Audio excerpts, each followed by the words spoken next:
it just shocked the UK. It's one of these, it's like, why? I need to harm people to feel good. When Kiyan died, I just lost everything. I was very angry with you as well. Please share. There's many depths of this. I think it would take like, God knows how many chapters of this story. I don't blame you. I've never blamed you. In my darkness, I felt more close to him. How do you look letting someone kill your son and you just sit back and do nothing? There was nothing stopping me from speaking the truth of what happened that day. The following content may feature topics such as violence, suicide, and coarse language, which some viewers may find distressing. Viewer discretion is advised. The truth of how we met is funny. How me and Kiyan met normally in year 7 you come from year 6, right? You come and do like a day, what do you call it again? A day thing before you move in, before you accept your school, before you choose a school. So we were still in year 6. At the time I was, I think the word was tongster. Yeah. You probably won't find the word anymore, but so I was like that, cause when you just know two strong people. I was like, I dislike this guy already. You just dislike people. It's funny when I think about it. It's not dislike, but you're thinking, okay, I think that guy is my competition, So he's looking at me, I'm looking at him. I'm like, It's like, because when you're in your whole school in year 6, you're the strongest, and you come to high school thinking, I better be keeping the same strength. Because when I came strong, these boys are weak. I'm thinking, oh God. My mom always tell me, hey, don't hit anybody.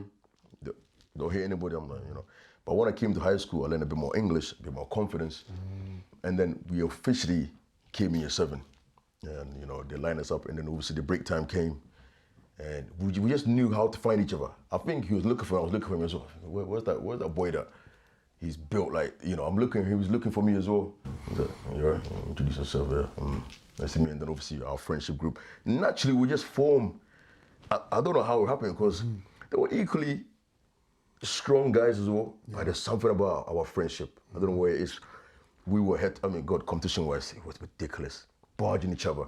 We could be in the same team, still want to barge each other. We could be, but one thing that Kiyan had that I never had, he always knew how to apologize to you.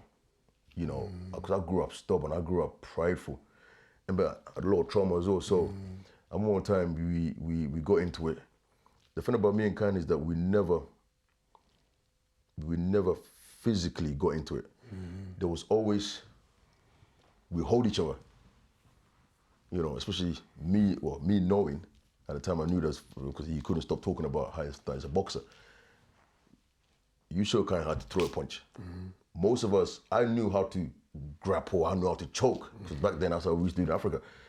But throwing a punch, I wasn't specialist in it. So he could have just went boom and done with. But it's an element of discipline. You know when to, basically I'll call it, when you read the book, The Art of War, you understand when to strike and when to know about, because the friendship we had, he never laid a finger on any of his friends. And I think it's one of these, it's like we always think back to the thing that happened, is that why didn't he just take his shot? Because that was a friend.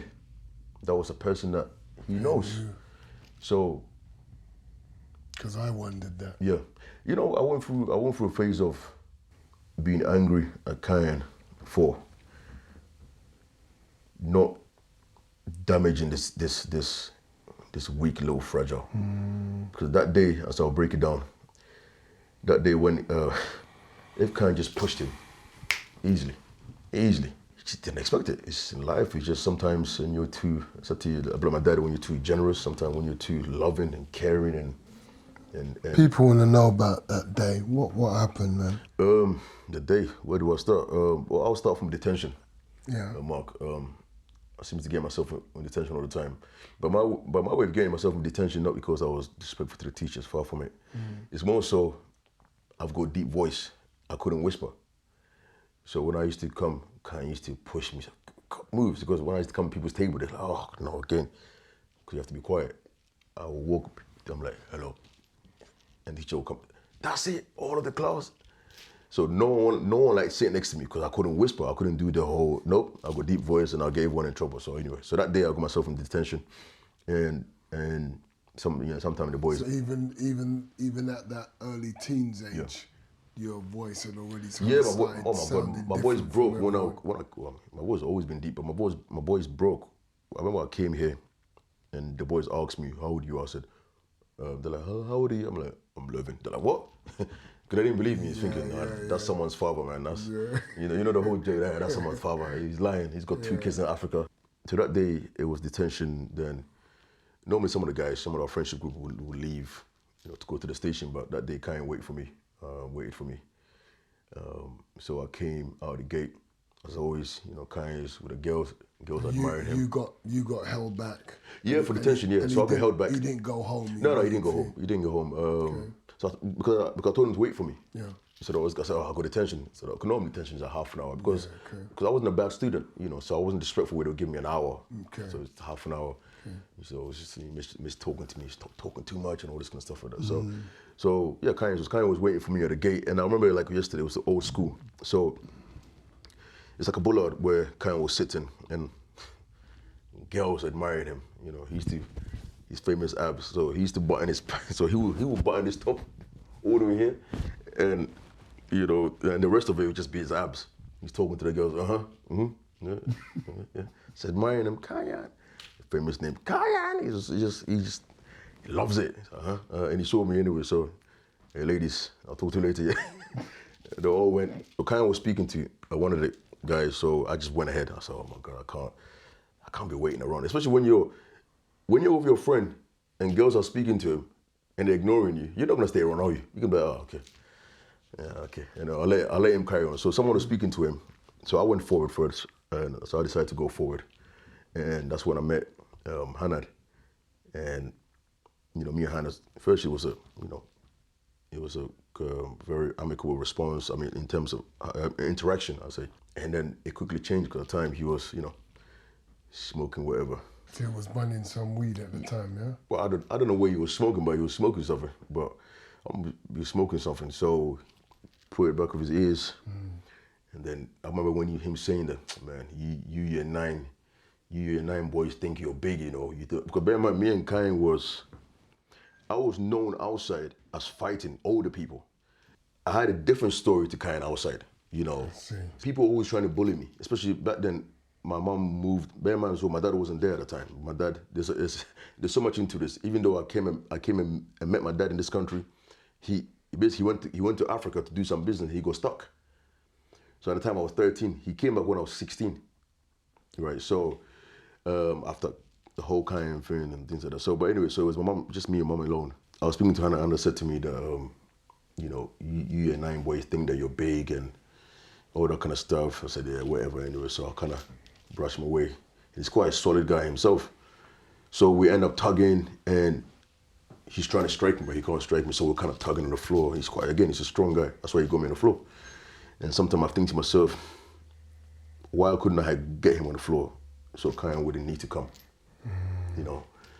Sometimes you go back and you try to relive that. Yeah. If I swooped him over, I mean, I've done it to many, many bigger guys than him, so why can I do that? So he got me a headlock, so he put me down. He literally put me down as well, and you can't punch, but he's trying to punch and trying to move, and I'm wrestling him on the floor. This guy went nuts.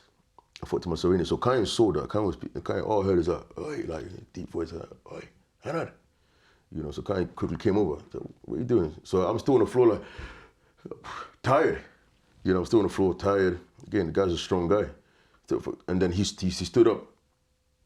So Rady's like, okay. The guy's like, what are you doing, Hanad? Like, laughing. What are you doing? Like, get off him.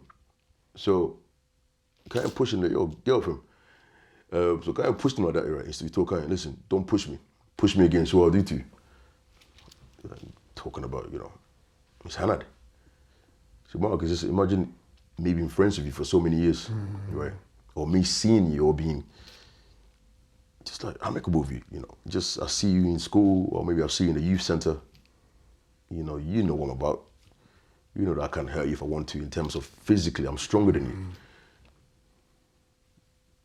Why am I expecting you to harm me?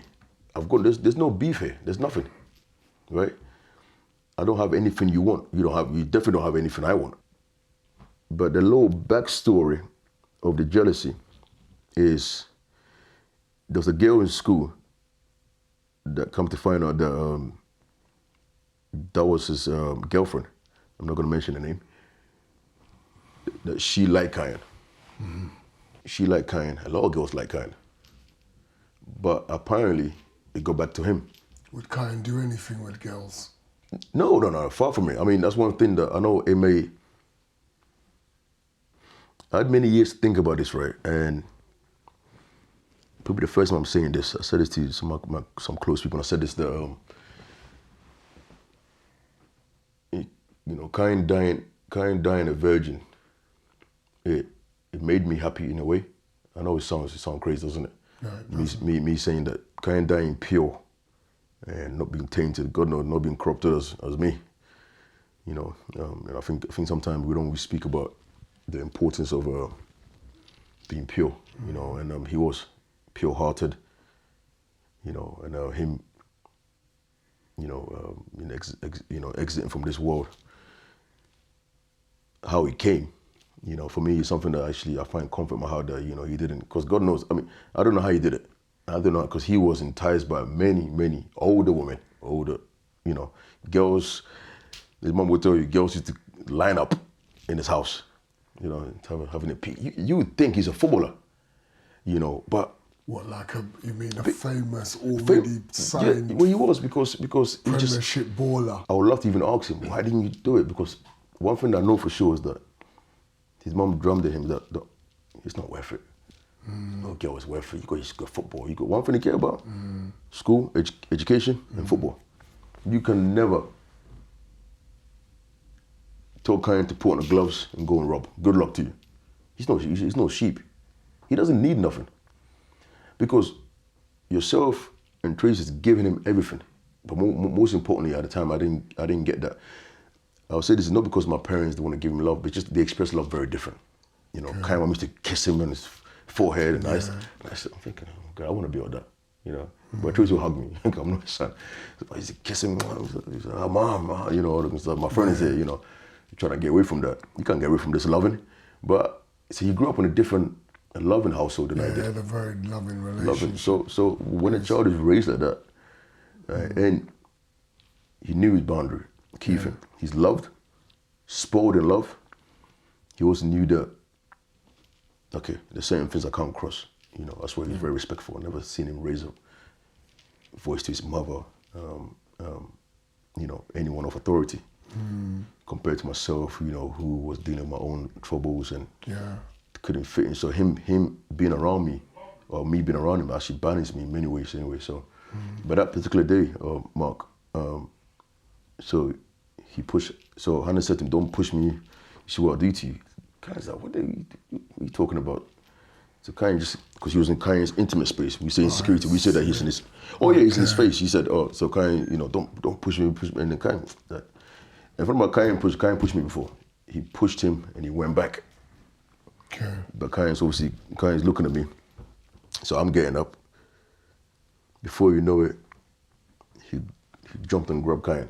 He had to jump because he's a bit short than Kiyan. So he jumped and grabbed Kiyan in the headlock. Even though he was older than him. That energy. Kiyan was built. Even for, when I show a picture of Kiyan in QPR days, 13 years old, no one believes me. I showed my little brothers. I said, he was 13. He said, Calvin, he's not 13, man. Someone said to me, is he African? I said, bro, he didn't come from Africa. Don't worry about it. He's not faking his age, So, when I show people that's when he's 12 years old, 13. No way, he's built. I said, yeah. So I think because of that aura, because of that how he's built, a lot of people don't want to even bother him. Yeah. So, but when Hannah jumped up and grabbed him in headlock, I was like, what's this guy doing? In that moment, I've dreamt about so many times that I wish Kiyan reacted. Because I've seen Kiyan boxing and body shot. I've seen Kiyan shadow boxing. There's this famous video of him shadow boxing in his room. Amazing hands, false hands. So if he knew the danger, and if I knew the danger, and sometimes I blame myself that why are you still sitting there? So I'm still sitting there, grab Kiyan. It happens in seconds of this guy flicking a knife. just back in the days, it was about flick knife. It wasn't how it's madness, this big knife. No, it just, he didn't even see it. He just go out of his back pocket and I see the flicking action. I didn't see it until the shiny bit. And then from getting up, damage is done. But we didn't know the damage is done. So go up, push Kiyan away. So Kiyan was on the floor now. I'm wrestling. I remember the details was yesterday, Mark. There's a red car and we broke the mirror. He was wrestling. And I've always said this, right?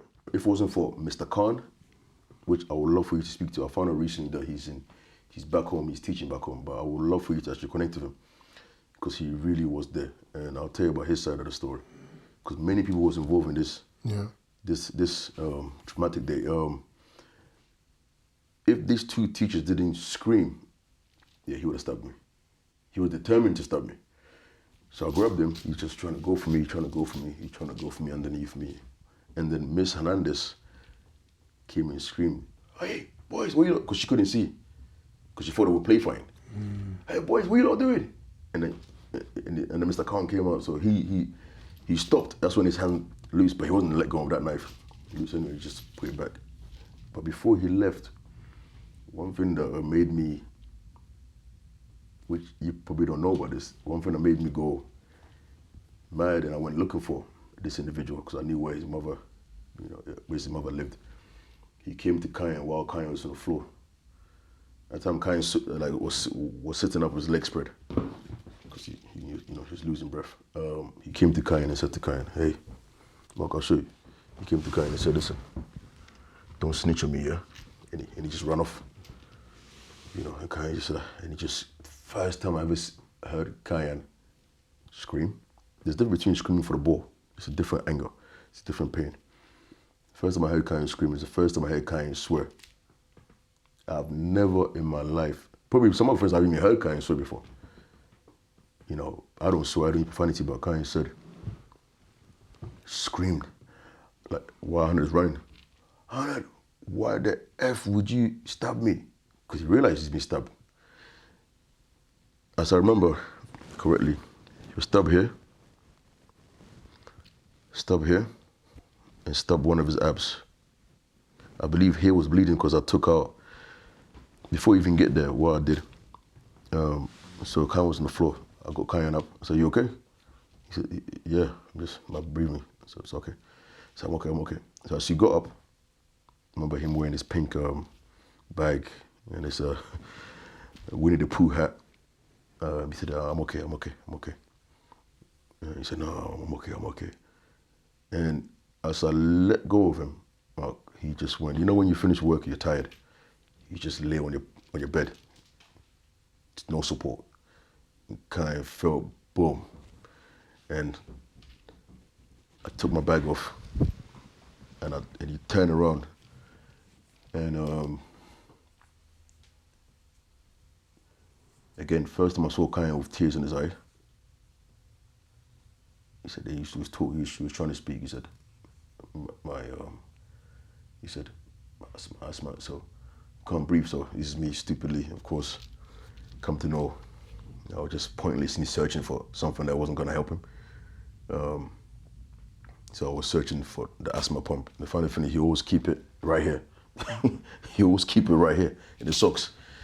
I'm looking everywhere. Your mind is going. I'm looking for his bag, flinging clothes. God, his money's everywhere. His coins are everywhere. I don't care. It's just, I'm trying to find something. I'm turning him over. I was like, I can't find him. He said, yes. He just said, his eyes going back and he's snapping out of it, fighting. So kind of, what should I do? Back then as well, Mark, I had a bad stutter. You saw it in court. Oh my word, I won't be able to speak to you like this. No. So this is me. I'm stuttering. There's nothing worse than a stutter who's going through traumatic experience, trying to make sense of it. And I said, "Kind of, what should I do? What should I do?" I said, asthma. He said, "Asthma, I can't breathe." Just looking for it. Then at this time, our friends are coming. Now. Miss Hernandez, teachers are coming. What's going on? this is where the whole, that 24 hours, well, I can't imagine what it's for you, of course, but that 24 hours, it was, for a few hours, people thought it was me, which was mind-boggling. People thought it was me because I'm around him. There's blood. What I did is I opened my t-shirt. We used to wear pink. We used to love pink. So I took my pink t-shirt out because it was bleeding here. I believe it was bleeding there as well. But I saw the wound there, but I just didn't think nothing of it. I should pay more attention in science class. But I didn't think nothing of it because it's very unheard of. Getting stabbed in the heart. It's just one of these very unheard of. To find out, obviously, he got stabbed in the heart. But so there was bleeding. So I got my pink t-shirt wrapped around him, put him there, and I'm screaming. There was Mr. Khan behind me. Sister, Burma in this culture of no snitching culture. I said, Mr. Khan, Hanad, he said, well, I said, Hanad, I couldn't even, cause I'm stuttering, when you stutter, I couldn't even say stab, God, I couldn't even say stab. I was like, sister, anyway, and I'm trying to do the knife. I said, knife. He said, and then he knew what I'm trying to say. But now the police are coming. The police were there first before the ambulance. So Kiyan was laying down, but Kiyan had his knees like this, his legs like this. And then slowly, it would just went wide at us. Everything was just soft. So I kind of slapped his leg. I said, hey, wake up. The Kiyan was not talking to that. For Kiyan, come on, man, you're playing with me. So, good. I don't like talking about this deep part about it. Yeah. So,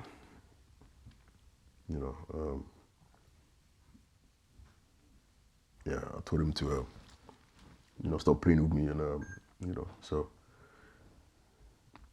A part of me wanted him to play because he used to play that stupid game as well. I remember when his mom had to come and get him because if Tracy remember, one time he held his breath. He's always doing these stupid challenges at Mark. So he held his breath for stupid long, and he fell back and hit his head in the radiator. And so I thought, come on, I didn't think it was that bad. But yeah, he was losing breath, but I knew he didn't want to go. I knew he didn't want to go because some people, I've seen stabbings in my life. Some people open their hands like this. No, he was fighting because I believe that week he was traveling with, or he was going somewhere with QPR. He had a purpose. He was fighting. He was like that. If anything, that's how he runs as well. Because when he really wants something, that's how he runs. He really runs at that. Really focused. Yep, like that. Yeah. I often thought myself, how the hell did he even cut the wing? Normally he meant to, but he was he was fighting, and I'm slapping him. Wake up! He kept on going back. His eyes kept on going back as well. He kept on saying to me, Asma, because he didn't know what's happening to him. Because bear in mind, Mark, he's not checking anything. He can't move. He's not checking anything. He didn't know what's happening to him. But I believe that he knew he's been stabbed. Of course, he's been stabbed, but he didn't know that. But I truly believe when I saw him in the ambulance that he knew there's something happening to him. But he's not accepting it. He's not accepting it. And over the years, I've done my research about being stabbed. Mark, Kiyan should have died from when he gets stabbed. The heart's a sack. He should have gone. Many people, a minute, gone. But for him to fight and fight and fight, I went through seasons of blaming the ambulance crew or this people or that people. You delayed this. Maybe you could have, I even blamed the flats in the buildings. I thought, I'm not going to say what I thought anyway, but you end up blaming things to find comfort in things, then you end up withdrawing yourself. I didn't accept that he was going, but I got dragged away because I ended up in a police station. I actually ended up in a police cell. The reason I ended up in a police cell, because the year sevens around, the kids, when the police came and said, what's going on? Kids and their fairy tales. It was him. So I'm around Kiyan. The ambulance are there. I'm not moving. I'm not giving him space. I should have given him space. I'm not giving him space. His shoes, I'm around his leg. I'm touching him. I'm lifting his leg at that. I'm trying to tell him to wake up. But then he's looking at me. He's just looking up. Slow breathing. They're doing something to him. Blood everywhere.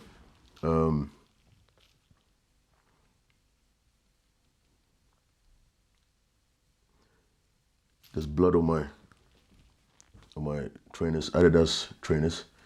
I remember when I got the Adidas trainers, Kiyan wasn't happy with me because, I'd done something to go and get it. But didn't he want you to do nothing wrong to get stuff? Yeah, I did, and I told him about it because it was Adidas, some exclusive Adidas trainers. And it was fresh, you can't wait to wear trainers in school, fashionable, everyone's like, because I was sick and tired of, bless my mom, I was sick and tired of her buying me little trainers and, them mountain boots. Yeah, I know, brother, I think I fall in it. Yeah, she didn't even know my size and she just buy size 9. I think I was size 7 or 8 at the time. She buys size, and I'm walking like a clown and God bless her. But, when you're a kid, you want to try to fit in. 100%. And I remember telling her something called, it's like I forget what it's called, but where you wear your clothes to school, that for one day, everyone's balling. Kind of got this nice, beautiful Average trucks. Non-uniform day. Non-uniform day. Kiyan's got this beautiful tracksuit. Academics, I think. White Air Force. My word. Mark, it's just, I was so scared to come to school. And I remember I told you we used to live in the shared house, and I looked and I stole some elderly person's jacket, big brown jacket. I think I had a brown pants. I had a yellow top. I put on do-rag. I knew obviously people were laughing at me, but I knew deep down people were laughing at me. But when you got a bit of popularity, like when you're popular a little bit, you might get away with certain things. I always said I think fashion. It's can't be easy having a friend that you're so tight with. Yeah. He didn't look at me anyway. Okay. Kind never mocked me. Kind never mocked my stutter. We may go back and forth in competition. He may call me a big head. Never swore me, never swore him. Our friendship group was very unique because we didn't fight each other. We would debate. Who's the better footballer, all the kind of stuff like that. Who's better playing PS. My first game experience was playing, PS in Kiyan's house. But that particular day, Mark, I got arrested. Yeah. And I remember you calling me. And you wouldn't stop calling me because you're lost. So after the police took me, dragged me, kicking, and there was a white police officer that I met him years later. He's actually retired. And I accidentally punched him. So they made sure to arrest me now. So because I'm young, I'm fit. At the time, I don't mean they were fit police officers, but so they grabbed me and I actually accidentally punched one of them and made him bleed, and he just grabbed me up. And the anger of leaving him, I thought I'll sit in Miss Trigg. Everyone who came out, my teachers came out, the police cordoned everything off. So many police cars, ambulance. So Miss Trigg, who I truly want to thank, I want to take the time to truly appreciate this woman. She was the head teacher at the time. I think she was assistant head teacher. So Miss Trigg came with me in the police station. So she sat in the police car and I said, my car's gonna be okay. I'm talking under my breath. I'm talking like a madman. I'm thinking, nah, he'll be all right. I'm thinking, nah, he'll be okay. Okay, I saw his leg move. So I'm going through I'm just telling myself this. I'm like, it's gonna be all right, it's gonna be all right. Yeah, he's strong, man. He's strong. Yeah, he's a strong boy. Yeah, I mean, it wasn't much bleeding though. You're talking to yourself. Then I went to the police station. At first, they interviewed me as, go on, son, what did you do? Again, Marcus, back then I couldn't get words out. Pressure. When they found out it wasn't me, they gave me lasagna. How did they know it wasn't you? Because it got around. It's not me. Bear this in mind. If you remove me out of the picture, no one knows Hanad. Because the kids don't know him. the truth of the matter is that by then, he's gone. So the people that says they saw him, he's gone. You know, sometimes in life, people want to be part of the story. You know, because maybe they feel guilty, but whatever it is. But at the time when it was just three, he's gone. The interaction, I mean, everything that's happened, he's gone already. So I was telling people, my friends came, what happened? Yeah. Hanad, go around. But they got different story from the kids. I see. Oh yes, because at the time they interviewed me, like Miss Trigg was like, Miss Trigg didn't know what was going on. So she became an appropriate adult. So I don't remember if they asked me what I want a lawyer or not. I'm not even thinking, I'm crying. I'm in a different world. I'm thinking, it's gonna be okay. I'm grabbing the table. And that particular table has got, it is a very special place for me because of what I did to that table, oh my word. So around 4 something, but around 5, correct me Mark, I think Kiyan died around what, 5 something? Time stood still for me, bro. Yeah, I think it was around 5, yeah. So before I know it, these 2 police officers, they're just talking on the side, like, whispering. And I'm just walking back and forth, and Miss Triggers just got her hands on my back. He'd be okay, he'd be okay. And the Kiyan's just strong, he's a strong boy. He'd be okay. You know, he'd be, you know, you go and see him soon, and before I know it, yeah, lasagna came, gave me some water. Like, hey, he must be hungry. I'm thinking, being treated hostile for a little bit, and now they're giving me food. I'm hungry. I took one little bite, can't eat it. It just doesn't feel good. It's my first time eating lasagna, by the way. I come from an African house. It just doesn't, food doesn't taste good. And Mark, I thought it was so spiritually, something hit me. Someone told me to look up at these 2 police officers standing in the corner. And he looked at me, I knew it. They called Miss Trigg, they called my teacher over. All I heard her say, please, no. God, no. He said, no, no. Then she just went to the wall. We looked at the wall, and I can see she's trying to compose herself. Because she turned to smile. She was in the wall for a few minutes. She's just doing her hair up and just doesn't know what to do with herself. I've never seen her in that kind of way. You know, especially, you know, as a head teacher, you're meant to be tough and strict. Yeah. She became like a mother in that moment. And as I'm sitting there, drinking a bit of water, and by then, Mark, you're calling. He said, when you get out, call me. As she said to me, I remember your words. Everyone is calling me. And if I remember, that phone wasn't even mine, but I borrowed it from someone else anyway. So you're calling me, people are calling me. I'm panicking, I'm scared, I'm thinking, why are they calling me? I couldn't answer. I remember me picking up to you, I said, Mark, I can't talk, I'm in the police station. I'll call you back. You called again. Because you know what's going on now. I don't. And the police officer came to me, Miss Trick, you know, stood behind me. He said, I want you to listen to what they're going to say to you. I said, okay. What is it? And he said, okay. I don't want you to react to this news. I said, uh-huh. He said, but your friend, look at the sheet, your friend, he said Kiyan, they always pronounce him Kiyan. So your friend Kiyan didn't make it. I said, Kiyan? Who the hell is Kiyan? He said, your friend Kiyan didn't make it. He said, Mr. Trick said, no, Kiyan. I said, I put the chair back a bit. I said, wait. You mean Kiyan? Like, you know, and my friend Kiyan, a big guy. He was strong. I mean, what are you talking about? No stutters. I couldn't stutter anymore. It went. It shocked the speech impediment out of me. It shocked. I'm like, Kiyan, my Kiyan, like Kiyan Prince. I said to him, Kiyan Prince. He said, yeah, Kiyan Prince just died. Mark, the police station table was heavy. I don't know how I did it. I flipped the table. Bearman as well. I mean, I changed my clothes because evidence, blood on me. I'm wearing a grey grey tracksuits with plimsolls. I'll never forget. I flipped the table, flipped it.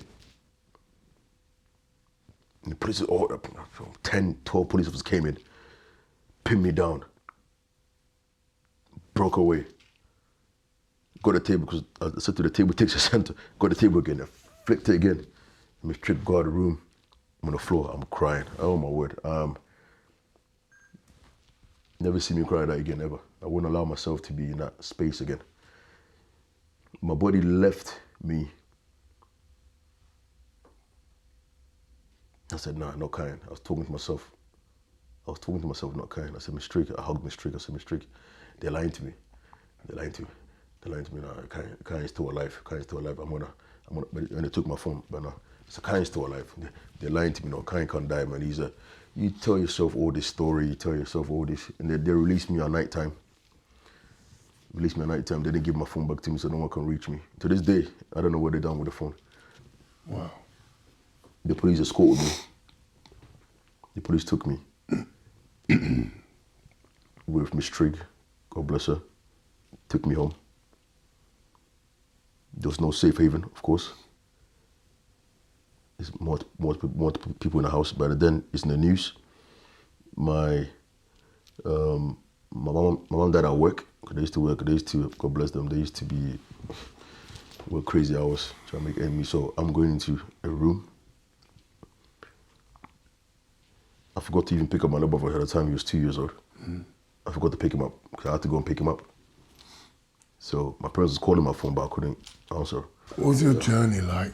Take us through your journey, because a lot of young people out there carrying zombie knives and carrying knives and talking about duppying, man, and just thinking about that it's like a movie and not really understanding like the pain, like the deep trauma left. They won't understand that kind of pain. That kind of pain is, I call it, in my culture, in translation, I call it a womb pain.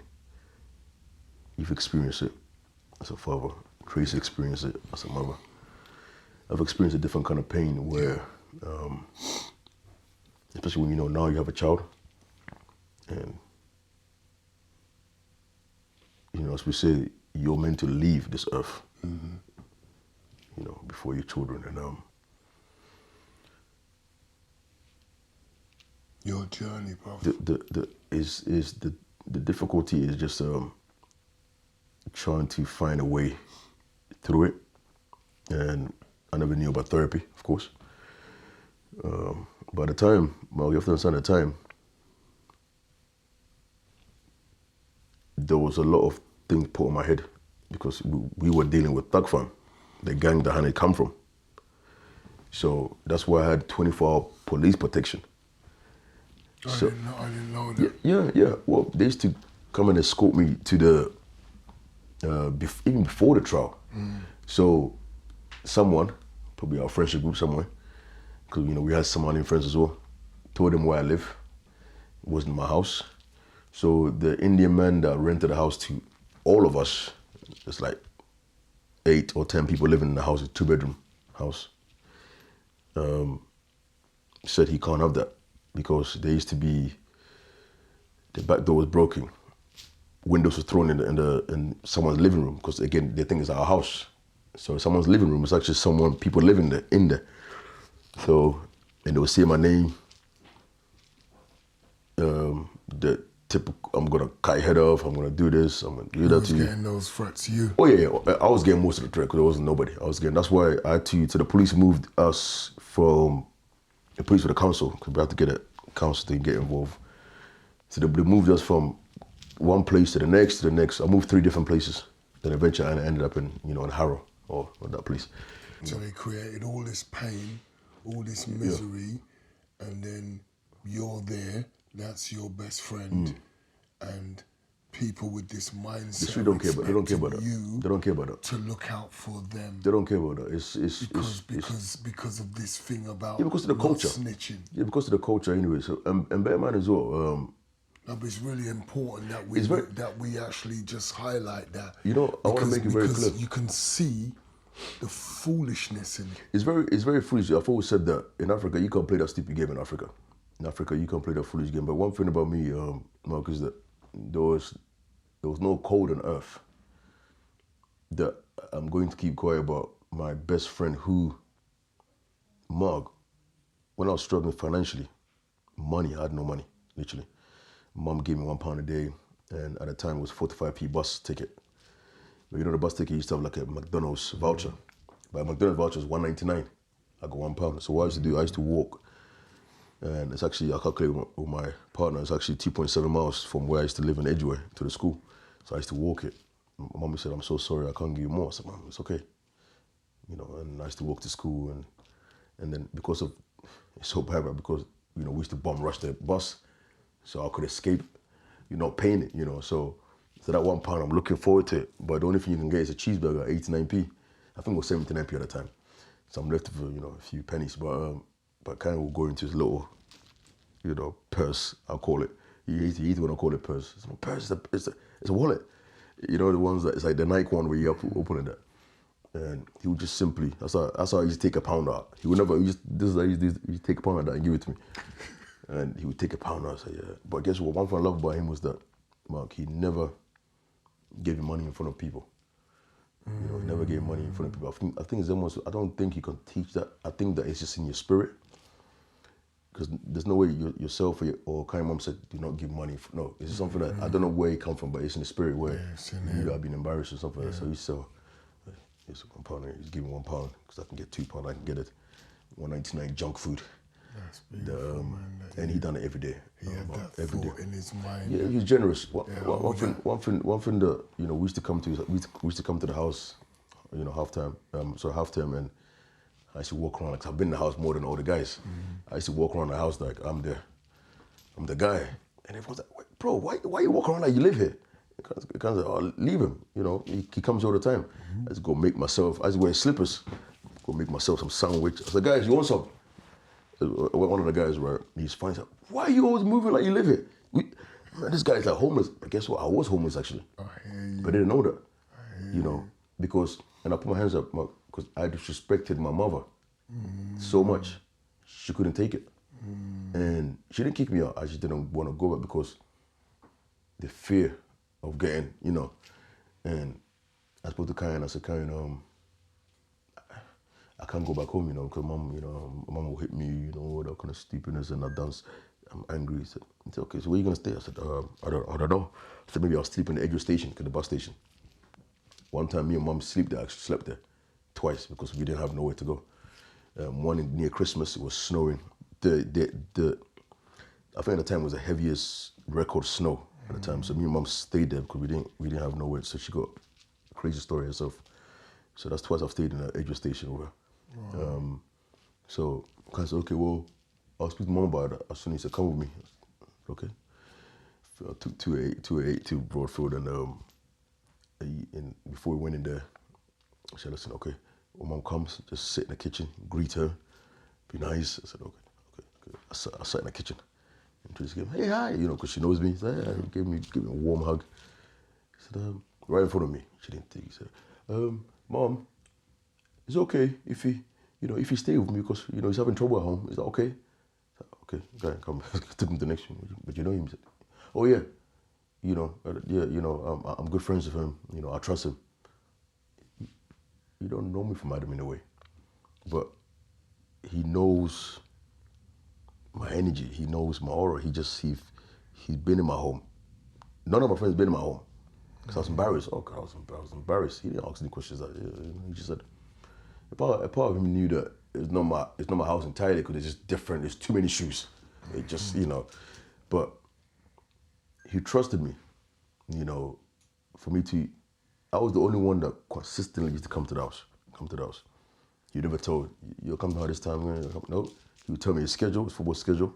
He would tell me what time to meet him because, but then as well, I didn't have a phone. So he would just tell me what time to meet him. So when he finished football, we'd meet him at Edgeware Station, we'd go for Chinese. Our routine was just, to some people it was rubbish, to us it was perfect. It was just a perfect routine. So this is our routine. We meet up after his football, Saturday, we'll meet up at the radio station, probably around 2. We'll go to Chinese. Oh yeah. We'll make sure we treat the Chinese because when we get a tin foil, we'll make it a bit bigger. We'll put as much food, we always get kicked out. The Chinese woman's like, hey, don't use too much food. So, sorry, anyway. So I'm always short on money. So going to give me a few pounds, we get it. And walk around, we check the girls out. Okay, Saturday, ladies are out. So, it's nice. Yeah, it's nice. It's nice. The girls are seeing all kind. One thing I love about kind is that, you know, some friends, let's say me and you are friends, Mark, and a girl will come over and you wouldn't introduce me.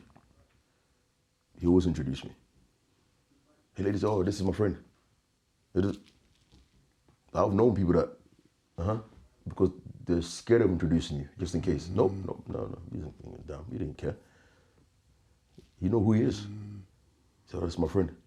I'm like, hi, you know, you start embarrassing yourself. Like, hi, damn, I should say. Anyway, yeah, nice to meet you. Yeah. And then you're part of the conversation. Then you feel nice. And now every girl's getting to know you as well. Every girl's getting to know you as well. He was very inclusive. Oh, like man, he was always. Well, I've never known, because of him, right? If you see my playlist, right? You know, kind of listen to grunge music, emo music, whatever they call it. Kind of listen to what kind of music? He was friends with the rock group in school. He was friends with people that a lot of brothers would be like, nah, man, that's not cool. Damn, but he didn't need to be cool. He was. You know, some people act like they're cool. No, he was friends with everybody. Being around him made you cool. That's what I think about the kind is that he used to go around people like, oh my God. There's a famous video on YouTube where he was on roller skate. Have you seen that one? Yeah. Roller skate. And I wish there was actually a longer one before the person edited it, but there's actually a longer one. And the girls was asking him, Kiyan, you know, in the playground, can I come and hug around with you? He said, yeah, sure. Like, I mean,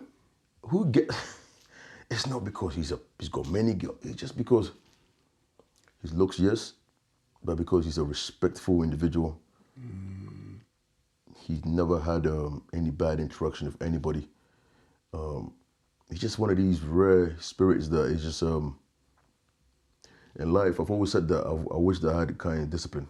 Even me as a grown-ass man right now, you know, his patience, I was not. I didn't have that. I just didn't have that. I won't speak to him for days. He said, I'll look away. But he'll come over. What you do? I'm not talking to you, man. You see, he waved at me one time, bro. I think his mom said. I think he explained something to his mom. Our heated argument in Power League of football. Yeah. For some reason, right? At times he didn't want us to be in the same team because we're too powerful. So people split up. Or he said, "No, you go into the other team." I was like, okay. Bad idea. Oh my God, the football will stop. I will get the football. Said, give it back. I said no. I said, oh my. So I was the stubborn one. Okay. So I'll get an argument and we'll go back to school now. I'm in the canteen and he's crossed somewhere. He said, "Hi, I'm sorry, man. I'm sorry." I'll blank him. And I promise you, he's right. I said, "Hey, why are you not talking to me?" I'm like, I'm not talking to you because, you know, you call me big head. I'm like, oh my word. And as I relieved, I was like, why were you so stubborn? He said, oh, okay, well, I'm sorry. You know, I spoke to my mom said that she apologized to you. So I'm sorry. I said, oh, damn, I wanted this beef to be longer, man. Okay, I'll see you in the playground. I'll see you in the playground. Each one. I'm like, as I reflect back, I'm thinking, what kind of boy is this guy? He should be mad at me. He should be cross with me. He should be angry longer than me. Yeah. Because I find it difficult to forgive. He'll just forgive you. God, why is he gonna hold grudge? What for? You're his friend. You know, especially you two are known as best friend. Like you two are always together. Yeah. You know, but back to the important question you asked. You know, in terms of there was nothing stopping me from speaking the truth of what happened that day. Yeah. You see, a lot of these boys don't understand that. See, I come from a culture where the truth is very important. I can't live with that pain of knowing that this person harmed my best friend, and I'm gonna hold some sort of street culture code for him, for this individual.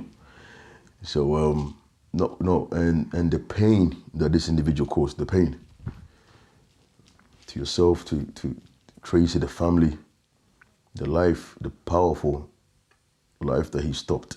What was the whole vibe about the area and about how everybody saw Kiyan? From roadman that was Respected, moving respected. dirt and doing dirt on road to decent brothers that weren't on. I remember one time, right? I remember one time. You probably don't know this conversation I had with you a long time ago, before I turned 16. I remember one time, Mark, I called you and I said, Mark, I was actually annoyed at you at one point, Mark, because I called you one time because Kiyan spoke well of you. My dad, he's this, he's that, he's strong, he's powerful, all that kind of stuff like that. So I called you one time, I was having some serious issues and I just didn't, at the time I didn't know many people in the street level like that. They moved us to Collindale. Man, some boys I have to go through every day. You have to go through them. I have to go through them. The bus stop there, I'm like, oh God, get a life. Do something. You have to go through them. These are white boys actually. And I had a talk with the person I'm speaking about a couple of years ago. Years after, as a grown-ass man now, he saw there's a bit of a fear by him because he's lost the size, he's skinny.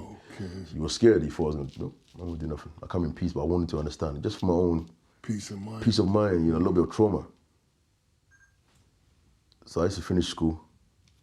After Kiyan passed away, I used to finish school. This guy I'm walking, he would just come behind me and give me a hard look. Literally try to choke me to the point I'm nearly passing out. And he let go of me on the floor. And he bring me to tears a little bit. None of my friends need this. He said, get out, man. He called me racial name under the sun. The funny thing is actually black guys involved. Yeah, they should stand there and this guy will call me a racial name and African this, African that. So I was scared and he get me up and I said to him in the most, oh my God, this young coward way. I said, why are you bullying me? I remember one time I called you. I said, Mark, these people want to beef. They want to beef me, and I don't know what to do. And you actually gave me a good advice. You said to me that, okay, tell them you don't want any beef with them, but if they force your hand, you'll be prepared to do what you need to do. But I thought to myself, okay, but I'm a young person. I'm a young guy. And stupidly, I said to one of them, I don't want to fight you, but that was funny you can say to them. I don't want to fight you, but if you force me, and then I'll be. Yo, yeah. I'm thinking, oh yeah, okay, maybe I should have fought by that one first before. Maybe I should have thought about that one first. I shouldn't have listened to Mark's advice about that one. Because you're giving me a grown man interaction. Exactly. Bro, listen, I don't want to fight you. So, okay, bro, I don't want to fight you. They're kids. They love the challenge. They're like, oh yeah? Go on then. I'm like, wait, let me go back. Did Mark tell me to do something after that? So I didn't know what to do after that because there was no instruction after that. Yeah. So after that, I'm thinking, I'm backing away. He said, oh, and he grabbed me. He grabbed me and pulled me in. It went literally like a funny punch, like bump in my middle of my nose. I was in daze. One of the first time I've been punched. And even though I'm known for fighting, but it's like I lost, when Kiyan died, I just lost everything. I just lost the strength I had. I lost I just don't know, I just became less angry in a way where I was angry inside, but I just didn't, if Kiyan was alive, if I was dealing with that situation, I probably would have told Kiyan as well, but I would have found a way to deal with it. I just didn't have the strength, the bravery, everything left me. Because I felt numb. I didn't feel the need to, it got to a point where, don't want to be here, in many ways, because I was dealing with so much. I finished college. I didn't have no sense of direction. I didn't know what to do with my football career. It went down. Then I thought, well, let me dabble in the street. Can you believe I started selling a bit of I started selling a bit of weed. And I don't know if you can say that, but I started selling a bit of weed because I thought then, okay, I want to be bad. Let me see how it feels. And I remember my ex, Bianca, telling me this actually, when we were 16. Bianca found a stash and she was not pleased. And, she said that if you're gonna sell this, I'm not gonna be with you anymore. And obviously I lied, of course, as you do. So, okay, I'm not going to sell this as well. So I thought to myself, let me start selling something. And then I had 2 guys selling for me as well. So for a year, I hit it big time now. I got 2 guys under me. But they was actually stealing from me as well. But I don't know the game. I'm thinking, wait, why is he always getting short? They come up to me, oh, they robbed me. I'm like, okay. Go show me who's robbing me. Oh, some guy, he robbed me, he ran away. I'm thinking, okay, I'm giving them more. I don't know the game. I'm stupid. I'm trying to fit in. No direction. God bless my mom and dad. They're trying their best, but they're always working. Always working. Do you think you felt like you really lost your way even more without Kiyan on Yeah, the scene? Kiyan. I mean, Kiyan was a pillar of the friendship. Him being there, I didn't get myself in trouble. Focus on football. You know, at one time we made a pact. You know, when we used to walk home and said, "Oh, I'm going to be a footballer, so you can be a footballer as well." Yeah, but I'm going to play for. We're also going to play for Arsenal. So I'm going to play for Arsenal. So what team am I going to play for? So you play for like Charlton or something. I said, but one thing that we agreed on, I said, okay. He said, no, I can't give it up. He will never give me anything, but I'm better than him at nothing. He said, no, I'm better than him all around. I said, you have to give me something. He said, you're strong though, yeah? I said, no, because I played a winger. Because being striker, I'm fast on wing as well. Yeah. I said, okay. I said, but you can't be better at wing. You don't, basically, you're not a midfielder. He said, yeah, but I can play midfielder if I want to. I'm like, but you're a striker. He said, okay, you're okay. Okay, you're better than me. You know, a right mid. That's it. Only right mid. That's it. But if I want to play right mid, I can. And he's like, oh my God. Anyway, but so he gave me that. But one thing that we all said that we're gonna make, obviously we're gonna be footballers. And back then, the internet, you couldn't see supercars. I never saw that in my life. One time there was I think Alfa Romeo. Was it Alfa Romeo or whatever that car was? And we saw that, we're like, oh my God, that's a nice car. I said, yeah. But one thing he said, oh God, I'm gonna buy that car. We're just dreaming about certain things. And one thing I knew for sure is that whether I'm playing for a top league or he would definitely be playing for a top league, our friendship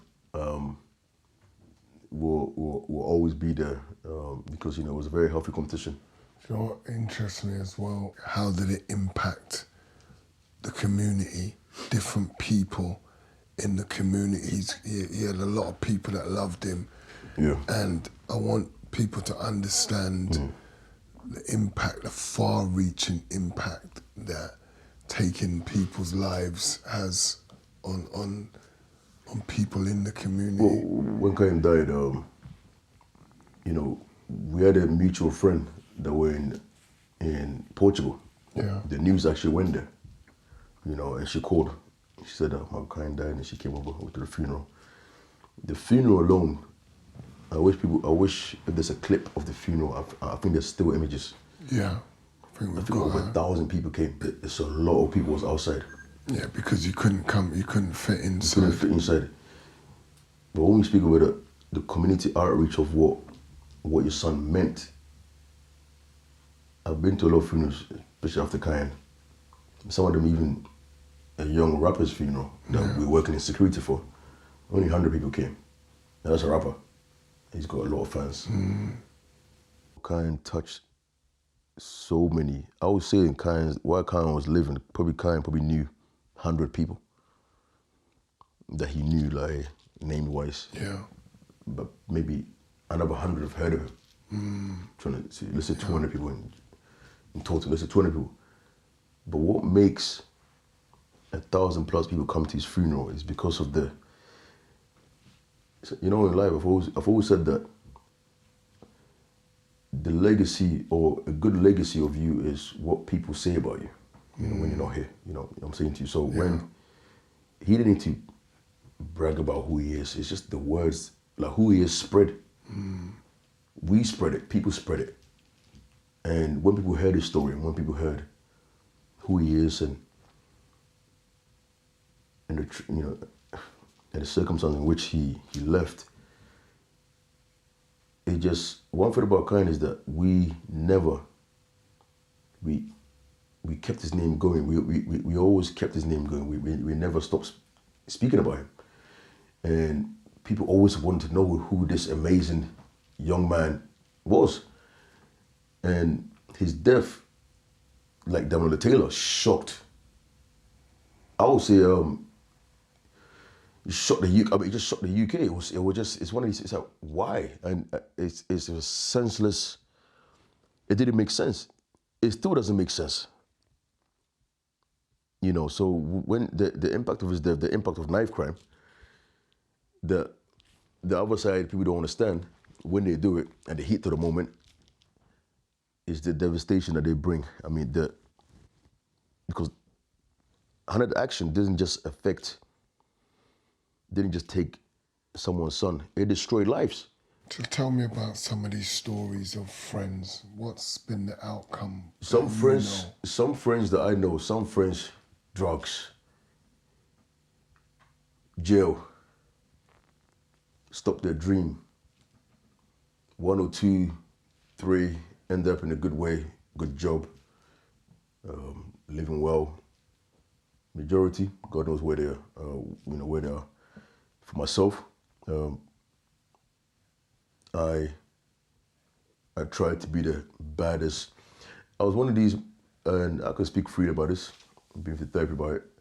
I was one of these, I was very smart as well. I was one of these so-called criminals, Mark, that you would never catch me. I was doing madness, I was doing stupidness, but a lot of times, where these boys think you have to go to prison to be known as a bad person. No, I was doing a lot of stupidness that I've asked God for forgiveness for, because, I'm sure you've heard the term enforcer. I was more the muscle of grabbing people up and doing this and doing that. And, it came to a time where it came back in tenfolds on me, where I had to move and, protect my family. So I got myself in an enforcer role, not speaking too much deep about it, but I got myself in an enforcer role where I need to harm people to feel good. And this is the lost version of me. I was lost, I was angry. It came to a time, Mark, when I was 16, 17, I thought I was seeing Kiyan in the bus when I was going to college. It came a time where I actually lost my belief in God. Probably still have. Because for me, it's always simplistic to say that God knows it all. I remember I used to go to church and I say, Pastor, I'm feeling pain about, why did God take Kiyan? And it's like, God is mysterious, I said, thank you. I just leave. You never see me in that church again. Everywhere I go, God is mysterious. God is mysterious. I said, okay. I know. I read a subject, but tell me something different, because I'm hurting here. They can't tell me nothing. And as a young man trying to discover himself after so much pain,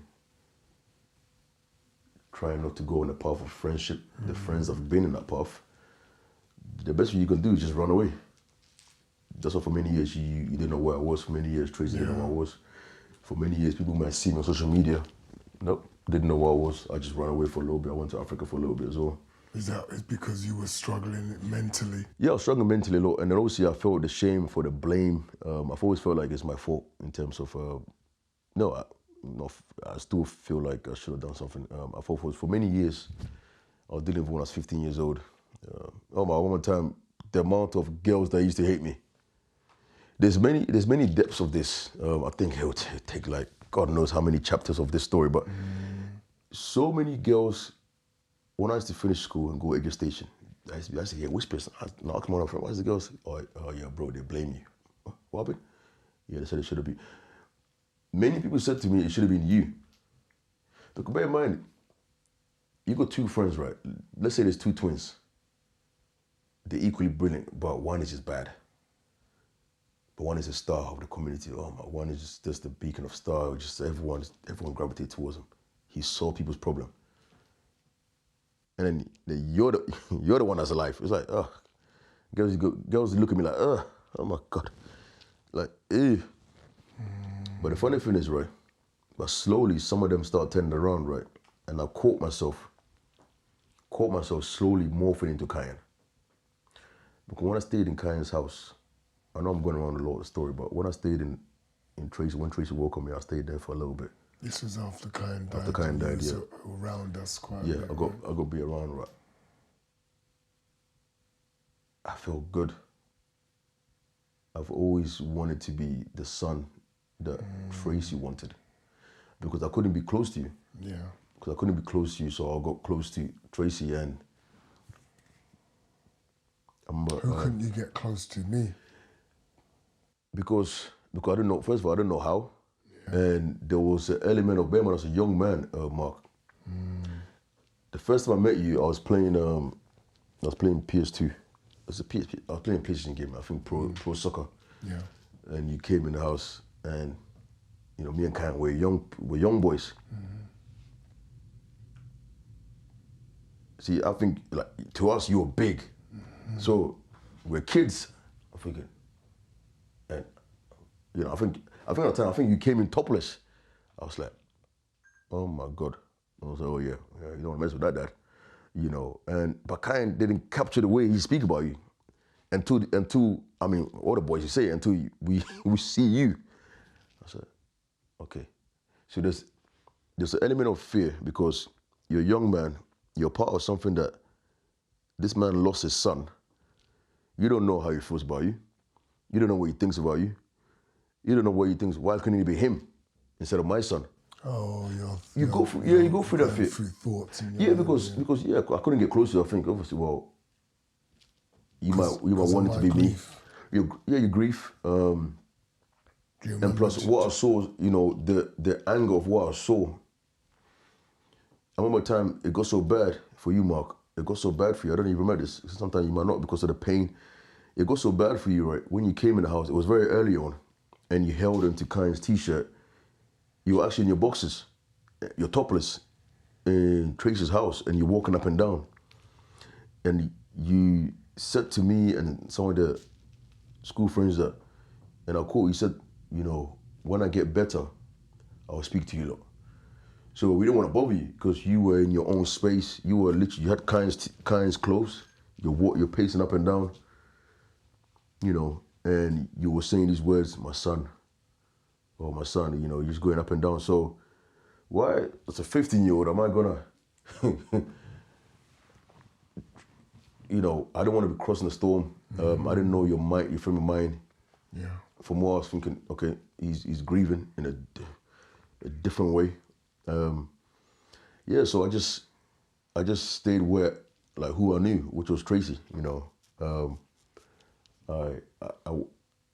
I went back home, I guess I'll call it, and it sounds so selfish, but I just wished it was just us two. I got so selfish where, you know, because it was Kiyan's sister in there as well. Yeah. But I just wanted to just me and Tracy. Yeah.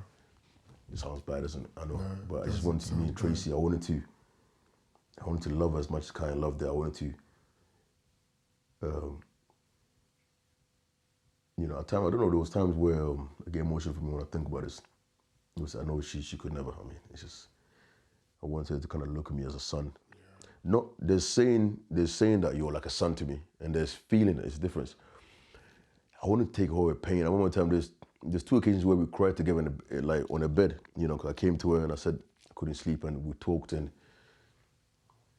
you know, and yeah, we cried, and it felt right to me, and then it quickly stopped because how I stopped myself. At one point, I used to wear, you know, Kiyan's tracksuit, and but it's 110s. Is you know, at the time it was new. That's where it's 110. You know, at the time I was size 9. I think Kiyan was 10 and a half. Okay. You know, I felt good, man. I felt good, but I sat down on the bunk bed. You know, because Kiyan had a bunk bed. I just sleep on the bottom, and I thought sleep on the bottom because he used to fart. He used to turn on the side and just let. I'm like, so I remember I was complaining to Tracy about it as well. So he said he just won't let me. He would just do it on purpose. He said, yeah, sleep on the bottom. I'm like, okay. I'm like, no, don't do it. Yeah, but he just let it rip all the time. I said, Tracy, he's fine, you know. He pretended to sleep. You know, and Tracy, oh, bless it, Tracy's like, oh, he's sleeping, that's why maybe he's sleeping. Like, I couldn't say, no, he's not. Oh my God. Oh my God. He said he's just laughing loud. But I caught myself just wearing his clothes and you know, Jack, it's a young Jack was Jack Start being more friendly. I go to his house, and I wanted to. In front of him, I started dating a girl actually that used to friend Kiyan, used to like Kiyan a lot. Yeah. Wanted to date Kiyan, but Kiyan didn't want to date her. Because Kiyan had other vision and he had things to do in his life, and girls was not one of them. Girls wasn't one Oh, of them. nah, hell no. It was just it's not important. You're 14, you're 13, 15. Why are you focusing on girls? It will come. It will come. Just focus, as Tracy said, focus on football. Focus on your education. The money, everything will come. Yeah. But I wish Tracy told me this. I wish Tracy was telling me things like, I don't know. You go through phases where it's like, why couldn't someone hold me the way that Tracy used to hold Kiyan, and so I try to be a so-called replacement son. Yeah. But I couldn't. I know I couldn't. They were just the uniqueness of Kiyan, the laugh, the cheekiness of him, the back and forth that he used to have with his sister. I can't do that because he can cuss her. I can't. I can't do that. There's a different anger, There's a brotherly, sisterly anger between each other. I'm a passerby. I can't give the same. And I just wish that I could have given. I've always said I wish I could have given her more. I wish I could have done more for you. I just didn't know how to approach you. I just didn't know how to approach anybody. I just held my pain. I just literally, held my pain. It got so bad where you went for a tough time at court. It got so bad where finished that line. Yeah, it got so bad where I went to live in a hostel. Yeah.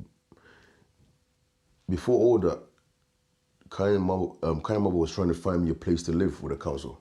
So I was going through a lot. Many people don't know. Yeah, Tracy's beautiful. Oh, she's amazing. I was trying to find so helpful. And they wouldn't help me because I was 15 or something. I mean, it's so I was just I was in a bad place, and eventually they gave me a little hostel full of bad people, of course, because they don't care about that. The council just throw you where they throw you. Yeah. And I ended up being there was a person that signs you in, because I was trying to bring something in there all the time, and he wouldn't allow me in. So I broke the door and I got him in the head, and I done something to him. The police arrested me. They put me in a hostel, another different hostel as well. This time with cameras everywhere. So it got so bad where it's difficult talking about it, because being the man I am now, being physically this big, or which by the way means nothing when it comes to the mind. 100%, bro.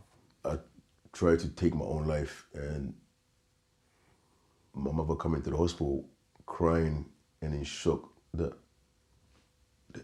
you've been through worse in Ghana. Because Mark, when I was 7 years old, my best friend, when I was 7 years old, his uncle murdered him. Took him for, he took him in the forest, and he cut his head off for ritual purposes. So to my mother, I've seen madness. But why is this boy something that she didn't understand? That's why I went nuts in the house. And in my culture, what the hell are you doing? I couldn't understand because the influence because of what I've seen of Kiyan and the relationship that you had. You understand, because of what I've seen. Another one as well, my best friend driving in front of me in Ghana, in front of me. Yeah. We didn't know before he was playing the game, because he used to go under the water. I actually wrote a poem about this. He used to go under the water, hold his breath. And this time he actually had leg got stuck in the mud, because there's mud in there. And he drowned.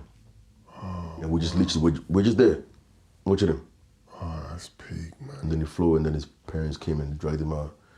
We got a beating of our life. Really, bro? Yeah. Why? Because you were standing there. Yeah, but to them, but you don't know. Yeah, but to them, that's why we got a beating, because we should have known better. So, my grandmother, my great grandmother, God bless her, she came and consoled me and said that it's okay.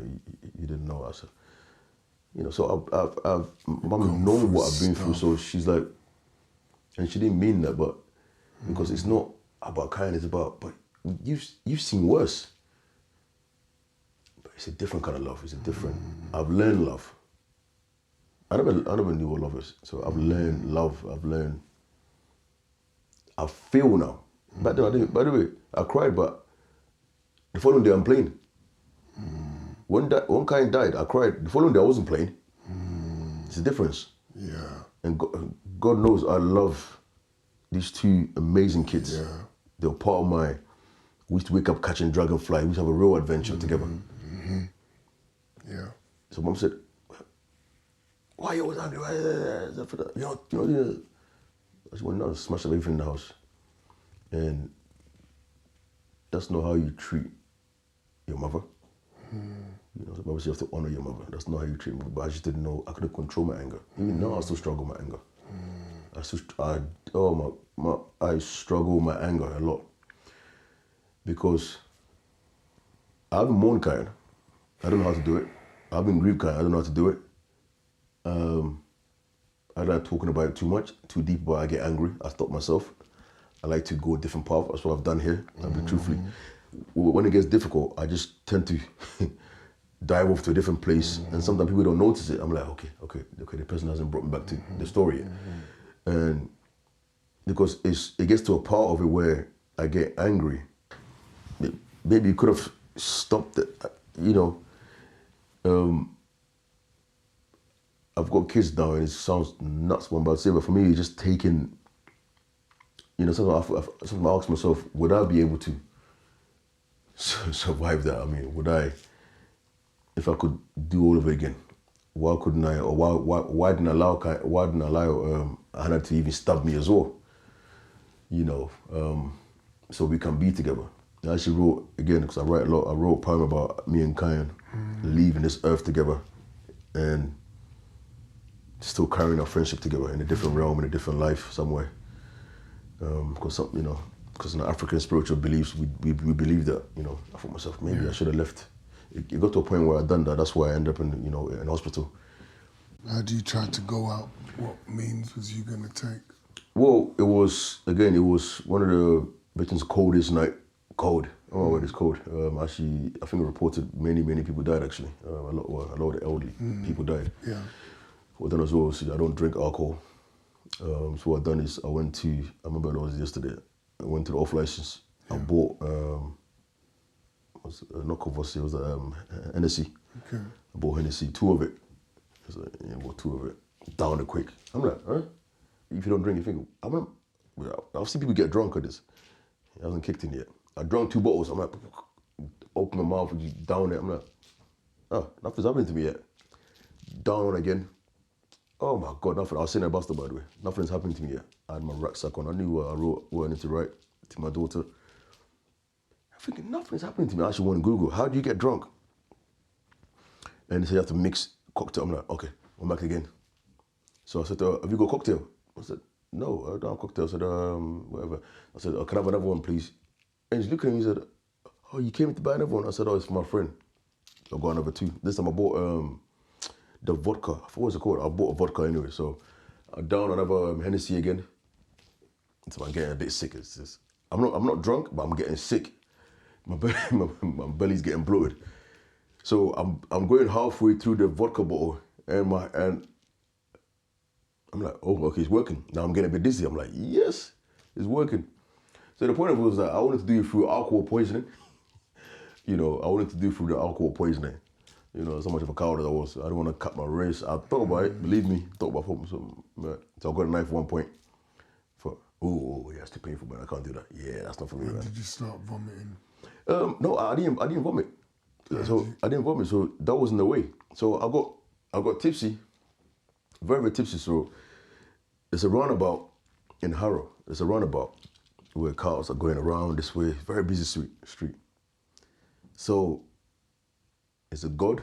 I don't know. But around 2, 3 a.m., I'm in the middle of the street doing this. No cars are coming. I'm thinking, oh my God. A car will come, but a different direction. So I'm in this direction, so I'll move to that one. The car will come and go this way. I said, and this time around, I'm going around. I'm trying to go around. Obviously, I'm stepping. I'm trying to go around. The cars keep on coming to 2 different ways. They're not coming towards me. I'm like, okay, ready. So on the roundabout, again, it's cold.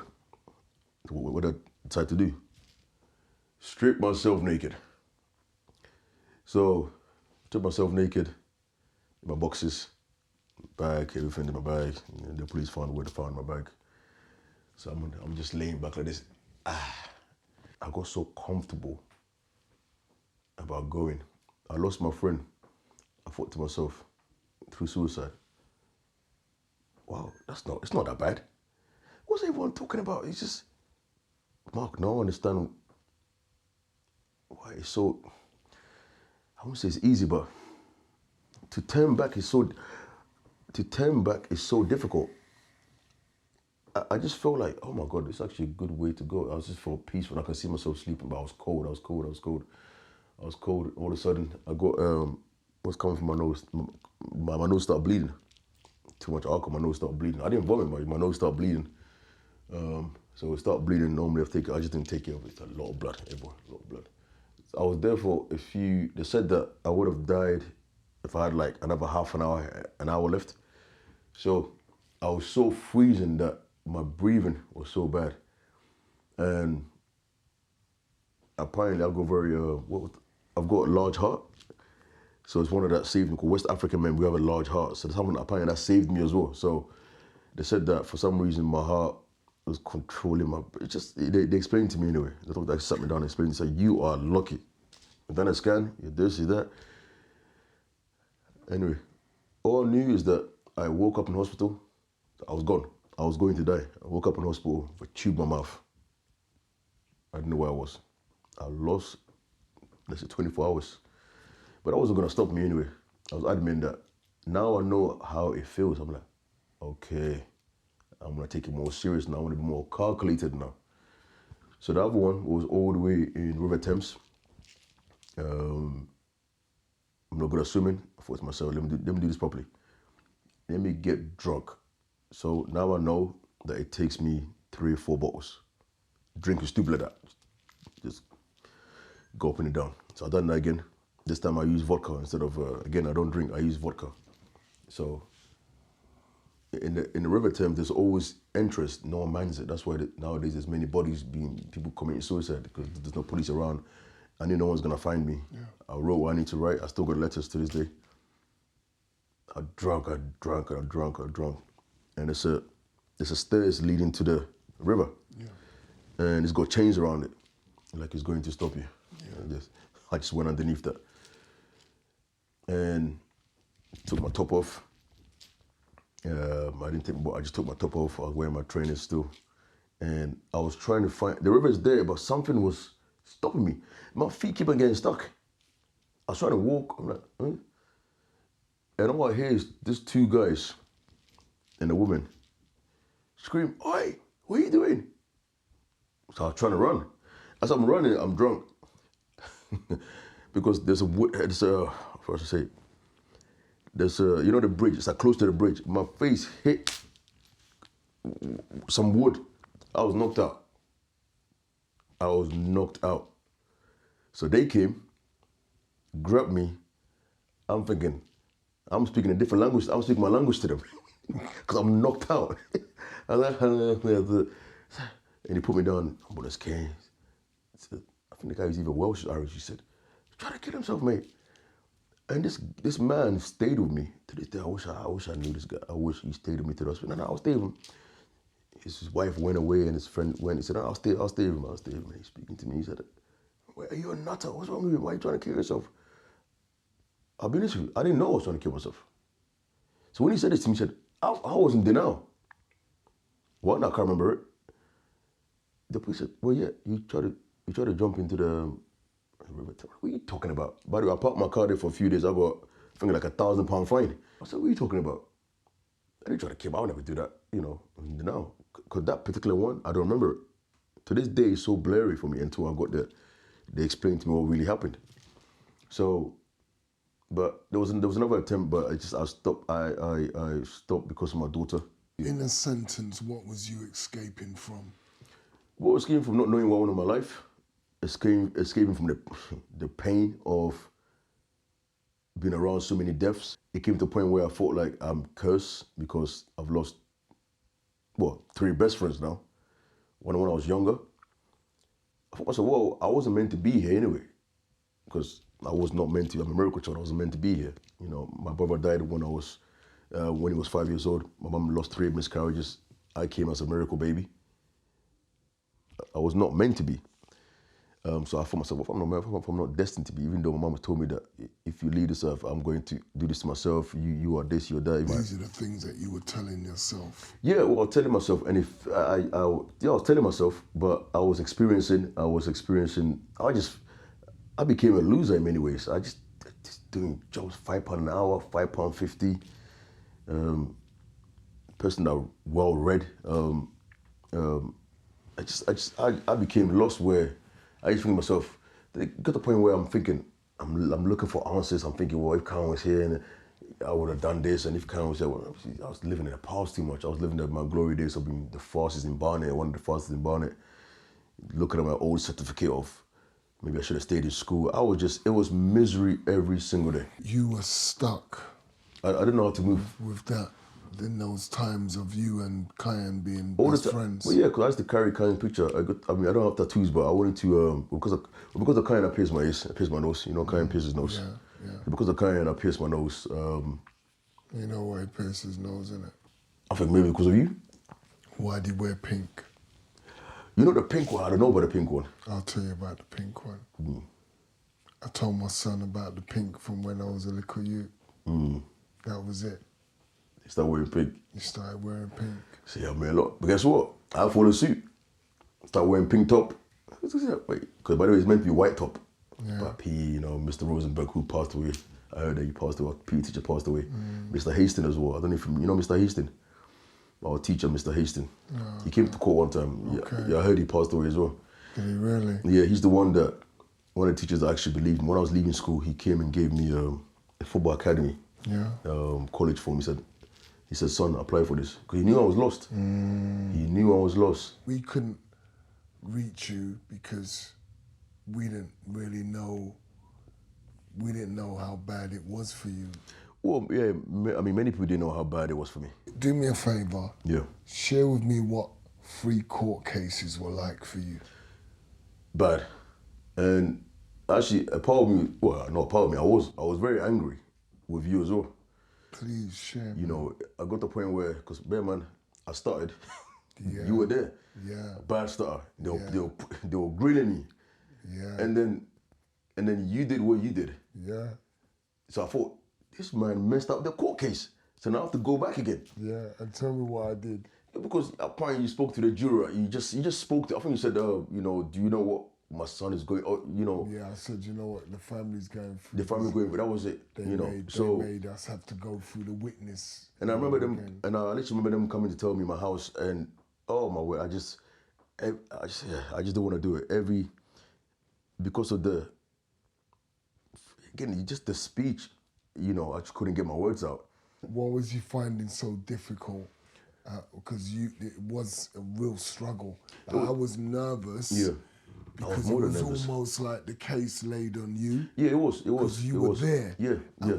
And then the defense was really kind of twisting you up. It was twisting my words, making you look bad. Yeah, yeah. And that was making me nervous. Yeah, yeah. And I'm like, I was like putting that pressure on you, bro, come on, man. I mean, one time Hannah looked at me, and he was shaking his head. Really? Oh yeah. It's one thing, shaking his head, like,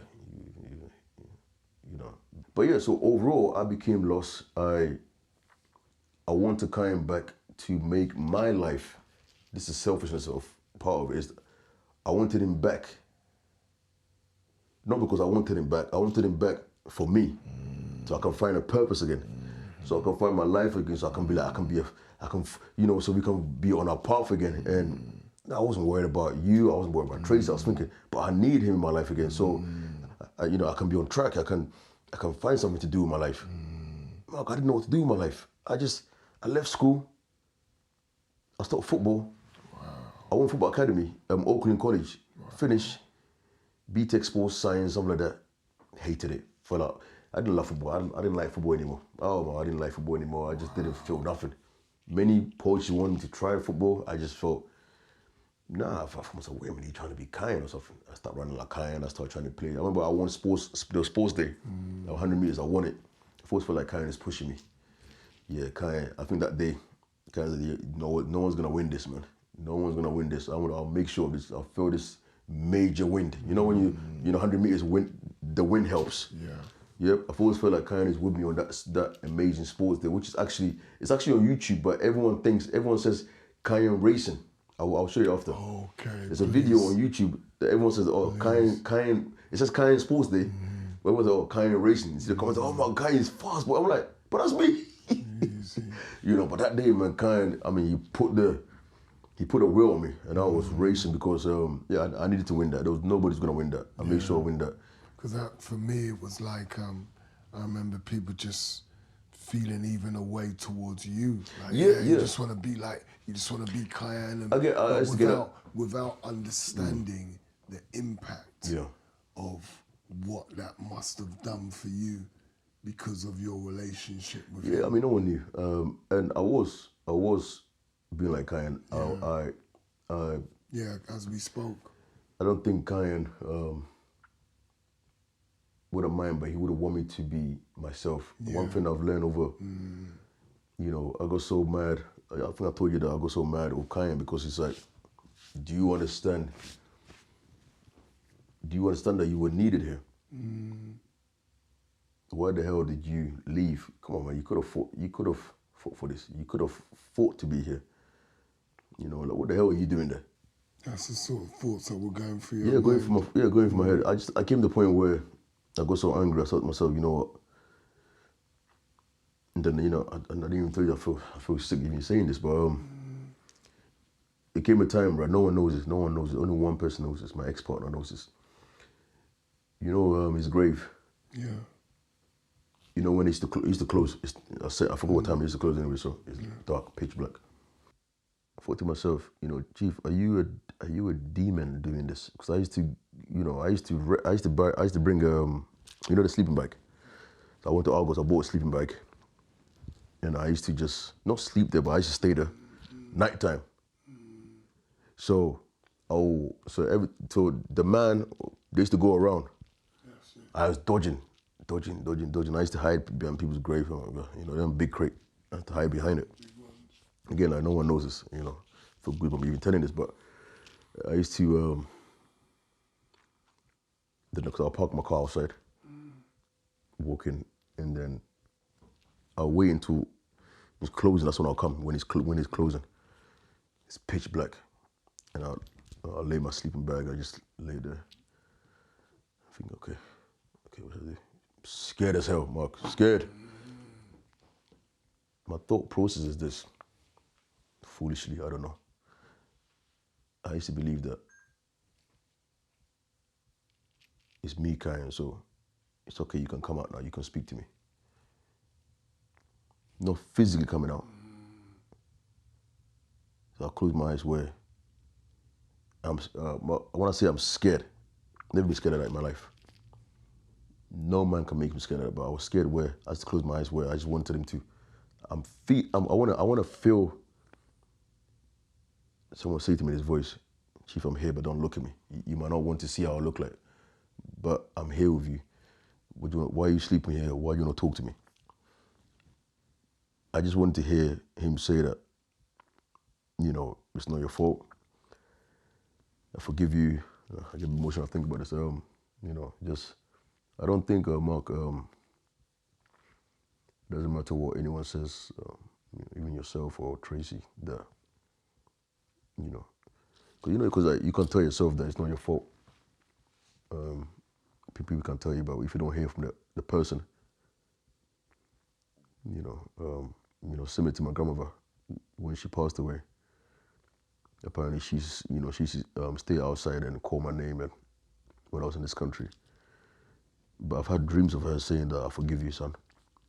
You know, don't feel sorry. It's okay, I forgive you. So I've always wanted that kind of confirmation, you know, from Kiyan. So that's why I did what I did.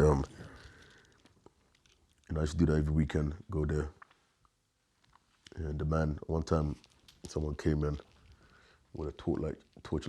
He said, mate, hey mate, obviously police came as well. I'll tell you off camera, yeah.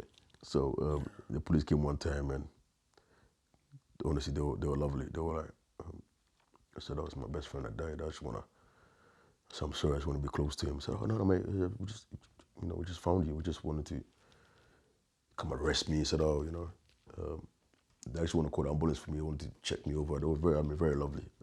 But then again, of course. But the first time I done it, I felt, maybe it's my mind playing tricks on me, but I just lay there and I said, okay, Kiyan, you can come out. I'm talking. I said, listen, Kiyan, you can come out now. There's nobody here. Just speak to me. Tell me what to do in my life. I said, I just had a child, man. I had a child out of wedlock, I don't want to do that, I feel like a failure, man. But I don't want to have kids anyway. I'm just telling them about life. I said, I'm working at GBK, man. It's a rubbish job. I'm serving fries. I'm making salad. What should I do? Tell me what to do. I was stupid in my accent. I said, by the way, if you know the lottery number, let me know. I'm just saying. I said, listen, if you know the lottery number, my best friend, just let me know as well. Okay. I'm struggling here, man. I'm going on money. I'm going on this. I said, by the way, how can I get close to your mom? What should I do? What should I say? I just asked them these questions. And I just sleep. Wake up a few hours. I think it was around 4 or 5 a.m. when it's a bit. Then when they were opening the gate, because they used to close the gate, but they used to open early, I think 5. So I'll go. I just said about, so from 8, 9, 10, that's quite a long while, because I was asleep.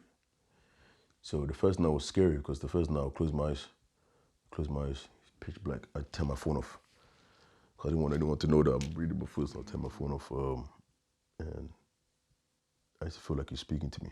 I just wanted him to just probably crap myself. But he will reassure me, it's okay, I'm here. I just wanted to feel like he's not mad at me. Mad at me that I'm not speaking to you, he's mad at me that I'm not seeing Tracy. I stayed away from yourself and Tracy for a long time because... Yeah, I know you did. Because I didn't fit in, it's just weird. I just didn't, why am I going to be in the house? Tanisha kind of stays there. I can't do nothing for Tracy. I can't be the son that he needs. He probably doesn't want me to be like that. He's probably never going to love me like that. So why am I going to bother? And sometimes, at first when I used to come and visit, I just felt like I just wasn't really wanted. Sometimes I just want to hug Tracy, hold her, take her out, go shopping, silliness, Just treat her, man, What do you think Kiyan would say to you? I think Kiyan would have said, you should have tried harder. I know for a fact Kiyan would have told me that, not in a bad way. Kiyan would have said that. It's just... Try what harder? Just go and see my mom. That's I know for a fact Kiyan would say, he would tell me that you know my mom. She's loving, she's welcoming. Everything you're feeling is in your head. By the way, Tracy never made me feel like that. Everything I was feeling is all in my head. Because I wasn't seeing something. Because I was trying to compare me and Kiyan, the way he loves Kiyan. She loved Kiyan. I was trying to compare that. I'm not his son, but she's still giving me love, but I wanted more. I was selfish. I just wanted more. And I think, I know she can speak for herself, but I just think Tracy couldn't give more. The place that she was in. And Tracy was... Think about her and Kiyan's relationship. And just imagine that just being ripped out from you. Yeah. And then think about you and your friend and your daily relationship and that being ripped out from you. I just want to make it better. What do you think Kiyan would say to you about you blaming yourself? He would tell me to stop. he would tell me to stop. And I know that he would definitely give me a hug. He'd definitely tell me to stop, tell me to give you a hug. And I know for a fact that he would just change the conversation. He'd listen, tell me about your life. What's been going on? He would change it, hold me. I'll probably be like, okay, that's it. Oh, yeah, that's it, man. You know, yeah, stop being a girl, man. You know, you tell me, so what's been going on in your life? I said, oh, you haven't been watching it? Yeah, I have, but I want you to tell me what's been going on in your life and just tell me the good things, you know, what you achieved. And I just tell him, I feel like I've achieved anything. He said, but you got a beautiful daughter. Oh, okay, what? Stop thinking about material stuff. Just tell me the substance, things you've achieved. I said, okay, well, my father, I've had multiple businesses, I've failed, but, you know, so yeah, I want you to focus on that, your family. This is, because, you know, he's wise. He's wise. I'm telling you, he was, I remember I used to go through a lot. I used to tell him everything. And it was never too much for him. You know, I would love to ask him if he felt like I was telling him too much. He's thinking, oh my, I bet you thought, how can one boy go through so much? You know, he never said it, right? No, I never said it. He was listening. The boss, he was listening. Then over radio station, would just chill. Then he asked me about Africa. But he would tell me to focus on my life, enjoy my life. Well, I haven't enjoyed life since he passed away. I don't enjoy life. And I'm speaking as a father, by the way. Does Kiyan want you to enjoy life? Yeah, he would want me to, but I wouldn't know how. But I just, and I'm speaking as a father. If you did know how, what would you be doing?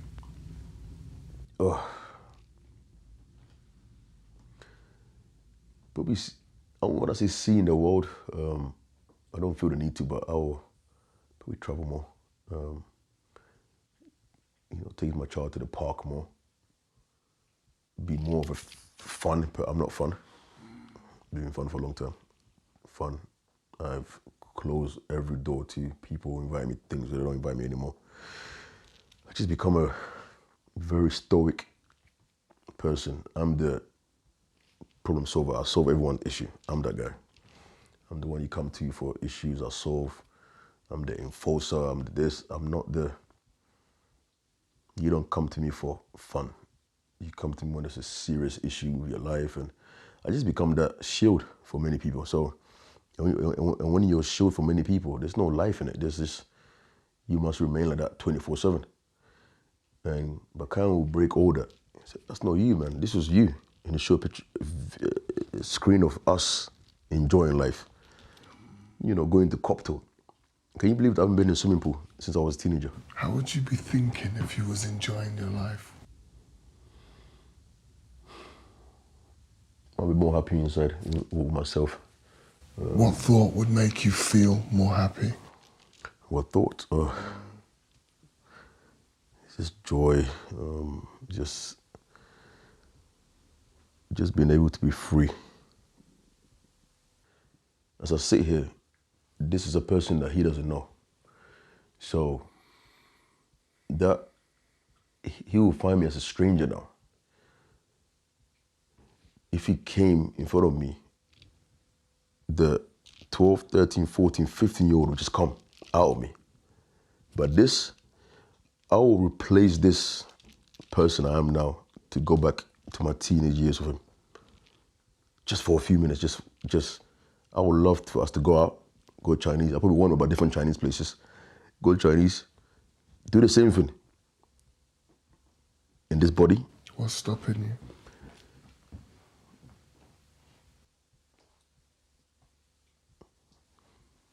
Just that missing. I feel like something is missing.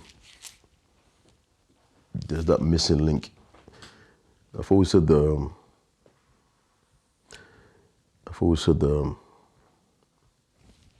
know, I never, you know, when Kiyan died, but I truly understood what love means. And I think sometimes we think we know what love is. I truly experienced what being heartbroken means. You know, you got a heartbroken of romantic love, which is very fleeting because they come and go. You know, women come and go in your life, but when you get someone like that, you only find it once in a lifetime, you know. So There's a once in a lifetime gift that you as a parent, you bring into this world and it leaves you. You see, I'm the kind of person where, Mark, there's friends that live enjoying life, you know. They might pour some Hennessy in people's grave and yeah, but they don't. It's impacted me so deeply that sometimes even affect my children. When I say love, oh, you're so different to me. I see how you're affectionate. It's difficult for me. It's difficult for me to be very fun, loving. It's just difficult. I don't know how to tap into this being a fun dad or being a fun person. I always have to be like, oh, I'm not coming to your barbecue. I'm not coming to this. I'm not coming to that. Because there's nothing left to me. What do you want moving forwards in your life? What do you want?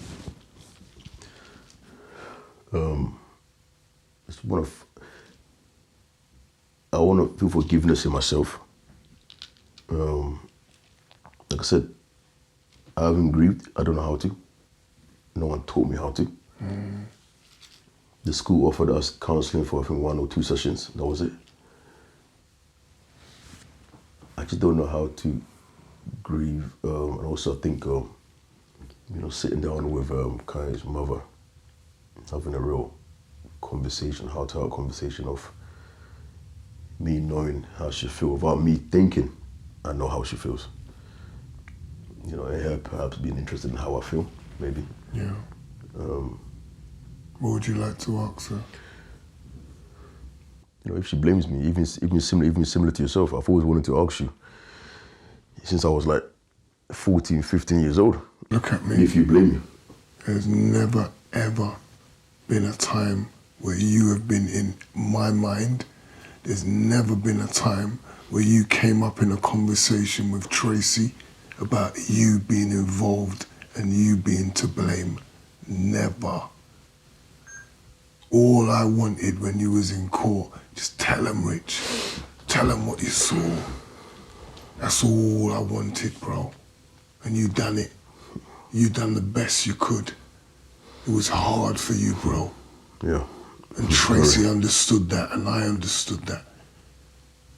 And we were proud of you, bruv, that you were able to do what you done in court on all them 3 cases. Not once, Rich. Yeah. Your mind has been punishing you for years. Your mind, your own thoughts have created the quality of life that you're having with your children, that you're having with your life, where your confusion with what you want to do, whether you have meaning in your life. It's just been those sentences in your mind that's been limiting you, preventing you from enjoying and having fun. Kiyan wants you to have fun, my brother. That's all you guys did. Yeah. You had fun every day in his company. Every day was jokes. Your banter was good. You enjoyed going back and forth. Yeah. The guy loved you, bro. And you loved him. You have a wonderful friendship. Bro, how many guys or girls get to say they had a beautiful friendship with a special person like this that's impacted so many lives, and they were that close? And you've chosen, out of all the thoughts that have gone through your head, you've held on to the one, Rich, that's punishing you, that's hurting you. That can end today. You said, I don't know how to grieve. That's another thought in your head, bro. You're grieving right now. You're grieving. You're letting go of this pain. You're bleeding out. I bleed out on a regular basis, Rich. You know, that's the thing as a coward, not being a man, because that's how I was raised. I mean, for example, I'll never cry in front of my people, of course. Bro, do you know how powerful it is to release the pain instead of keeping it inside? Yeah, oh my God, I've kept it in for many, many years. The only time I'm able to, I guess, shed little tears is right next to him in his grave. So where no one can catch me, no one see me. Yeah. Apart from that, can't show no weakness. You know? Yeah. Well, this ain't weakness you're showing. We got to reframe that. This ain't weakness. This is power, bro. This is what power looks like. This is what power looks like. It looks vulnerable, bro. How you saw me. You witnessed me, Rich. Did you think I was a weak dad? Far from it. Exactly. You never saw me as a weak dad. When you first saw me, you thought that's a powerful man. When you saw me crying, Rich, did you think that's a weak man? Rich, that's your power, bro. Your ability to communicate your grief and your pain. To show tears. To show your pain, to let it go. Because if it blocks up and stays inside, it blocks up any chance of joy ever coming out. It blocks up any chance of you experiencing the joy of holding your children and holding them just like you'd love to hold Kiyan again. Holding them and sharing with them this loving friendship that you had with your brethren for how much time? Treasuring every moment that you had with this young man. I treasure every moment that I had with my son. And I go out there and I tell the world about his beautiful heart. I tell the world how, listen, the pain you're causing by treating young people, by carrying a knife, by doing all this, you're preventing potential, growth, love, connection. You're preventing that from happening. That's what's the reality of this. They're broken souls. But they ain't gonna break your soul. They certainly ain't breaking mine. I'm going back out there and I'm gonna show them that they ain't broken my soul. I got enough love to give because the love that I got for my boy is still here. And the love my boy's got, I carry it. Carry this joy, carry the love, carry the fun. Express it to your children, Chief. I'm trying. Don't try. Just change the way you're thinking, King. Because your thinking has created this life that you're now living. I sat right here and I relaxed. Because I coached myself before I done this. I told myself it's all right because I felt anxiety building up in me. When I thought about doing this show today, I thought, how am I going to do this? I'm going to be broken. I'm going to be in bits. Listen, coaching, bruv. Listen, being able to understand how your mind works is beautiful. That's why I want to do this for you, bro. Because now I've been able to give out and let go. I want to be able to help people do the same. There's so much people carrying so much pain, so much trauma. And they've chosen to carry it in a way that's debilitating, that's crippling, that's only hurting them. You've been hurting yourself for years. And if you're hurting, then it's going to impact the people that you have a relationship with. Because they can't fully enjoy you, bro. They can't fully experience you. And that's not what you want. That's why I asked you. How do you want to feel? Oh, just want to feel free. Feel love again, actually. Even though I know that I got love. It's crazy when you know you have love around you, but you don't feel it. Yeah. Because you don't allow yourself to feel it.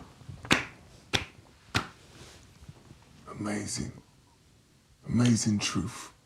You know, Mark, I didn't want to grieve for so many years, right? Because, like I previously said to you, that I felt that I used to watch around me and see my friends, and I used to actually insult them in my head. I used to call them. I said to myself, "You're not Kiyan's true friends. You're flipping living your life.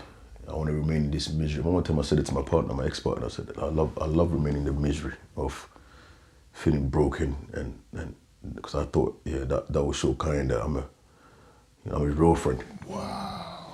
And even through school, I remember I used to be in the toilet looking at Kiyan's pictures. At the time I was living with Tracy, crying all the time, and the boys didn't know what to do. They're like, "Oh my God, bro, we didn't know what to do." I said, "Why the hell? Why aren't you crying?" It's a different kind of relationship. I used to think to myself, these guys are not cut from my cloth. What I had with Kiyan was different.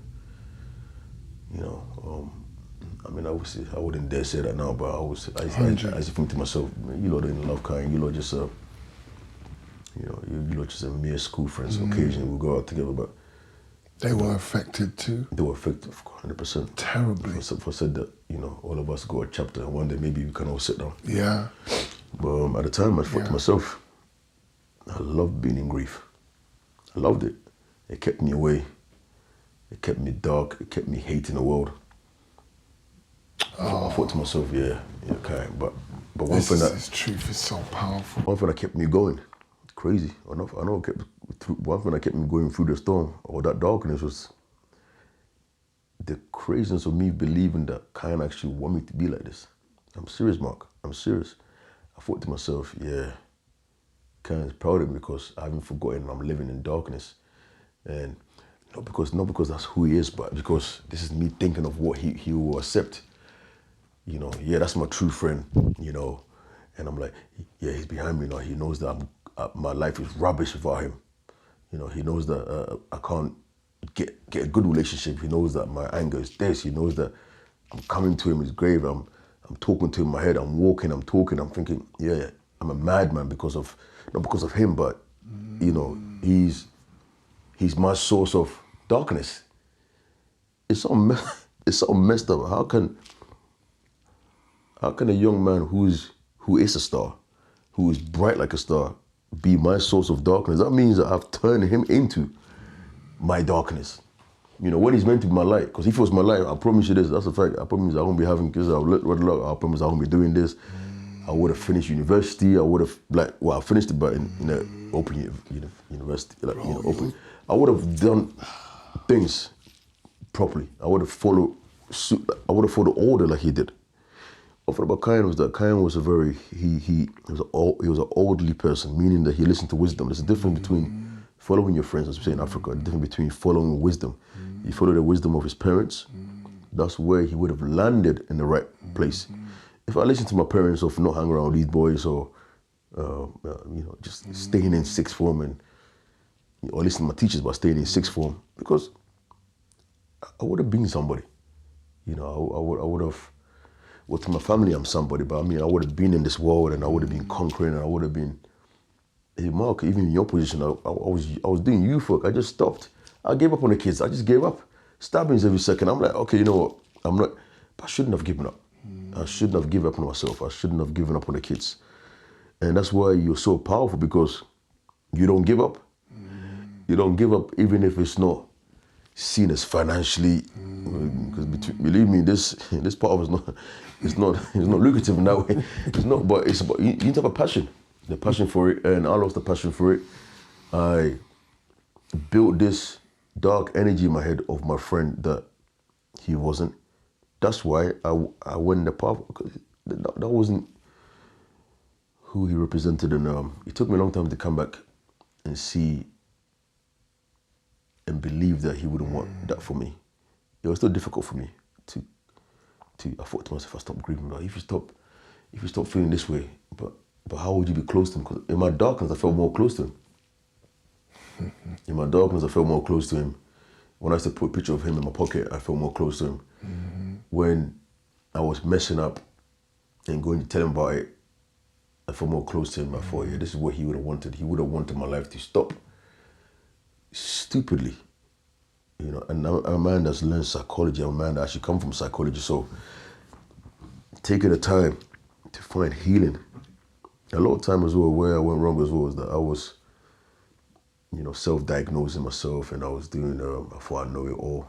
That's when you read too much psychology books. You think you know it all. You don't need therapy. What do they know? I remember I went therapy for what I'm going through. And he's talking me through this steps. I'm thinking, yeah, I'm not going to come back again. I was telling myself, I'm not going to see you again. But I just need to give the chance for someone to even coach me, and so someone to actually, I no longer saw the love. I told you, I said to you, Mark, I truly believe this. That boy is gone. Because if Kyle was to come now and speak to me on mindset, he'd be like, where's this, where's that silly kid that we used to, he wouldn't know who this man is. Because this man wasn't meant to be like this, Tell me what changed that man. Him not being there. The grief, the pain. Think about it again. I want you to understand what we just spoke about.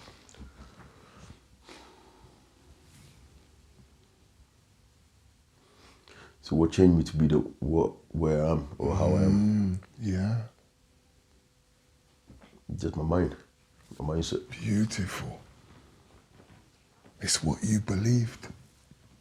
Oh yeah. It's what you believed. What you believed has brought about your results. Your thought, that sentence in your mind that believed what you believed about Kiyan, what you believed about you're to blame, all these sentences in your mind that you created gave you these feelings of suicide. Because you got no feelings without your thoughts. You have a thought, you have a feeling that follows that thought, it causes that thought. After you have that feeling, something drives your actions. And you're gonna act based off how you feel. And when you felt suicidal, what do you think you're gonna do? You're gonna find a way to act out that feeling. All of this has been created in your own mind. Because if what you said is true, and it's factual, that it's because Kiyan's not here, why am I doing what I'm doing? Why am I living how I'm living? What's the difference between me and you? It's only our thinking. Yeah. That's all it is, Chief. It's only the way we think. I believe, okay, Kiyan's not here.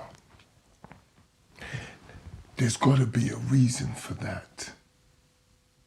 And one of the reasons is I can't sit back and just allow him to go and not create something on the back of this young man's legacy. Who was he? The world needs to know. He was full of value, full of love, full of potential. And isn't everybody out there? Yes, everybody out there wants to love. They want to feel connection. They want to feel love. They want to feel growth. They want to feel all these human needs that we all have. Kiyan was experiencing all of that. He was living that. He was in the throes of living life to its full. Did he have the big house? Did he have the cars? No, because you don't need to have it. He was the happiest young guy, showing the most unconditional love that you could ever expect for a human being. And he was only still a young child. 15. 15, sometimes we think it was... Did he have a perfect life? Did everything go perfect for him? No. Was he brought up to have a mindset that was always productive, that was always positive, that was always loving and forgiving? Yes. So what's my job? Is to be able to go out there, share this young man's life, and share how we can help other people have this same understanding that they can experience this, and that your circumstances and the things that have happened to you aren't the cause of why you're experiencing your life now. It's how you think. And I'm so happy. I'm so happy, Chief, that we've been able to sit down here, break bread, and talk about this. Because so much people are holding on to unforgiveness, vexation with people, all these issues and abuse in the past and all this pain, when they can be living and using that pain. They could be living and using it for good. I've been beaten growing up in a bad way. I love my dad. I look for the positives. What did my dad do? I wouldn't have been a fighter if it wasn't for my dad. I wouldn't have learned how to love my kids if it weren't for my dad, because I watched the way he hurt his kids and the impact it had on us. And it made me realize, okay, I need to talk to my children, and I need to make sure that if there's any discipline, that it's understanding and it's not violent and fearful and scary. That it's calm and understanding and disciplined. That my children know, here's what Dad says, and Dad means it, without all the fear. I've learned from experiences, and that's what they're for. And my son dying didn't change that. I learned from that too. It just took me a little while to pick myself up, because I had to deal with all that stuff you dealt with, the voices in your head. You got to do something now. That's your son. How do you look letting someone kill your son and you just sit back and do nothing? Yeah. You got to do something for your son. I had to tackle those voices like you had to tackle those voices. We all have to tackle them. There's people out here listening now that are struggling, bro.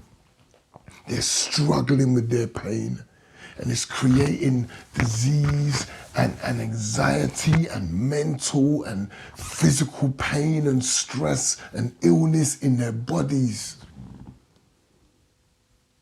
I want to live now even more because of my son, not less. I want to live more. I want to love more. I want to impact more. I want to serve more. I want to contribute more because of this pain that I have to carry.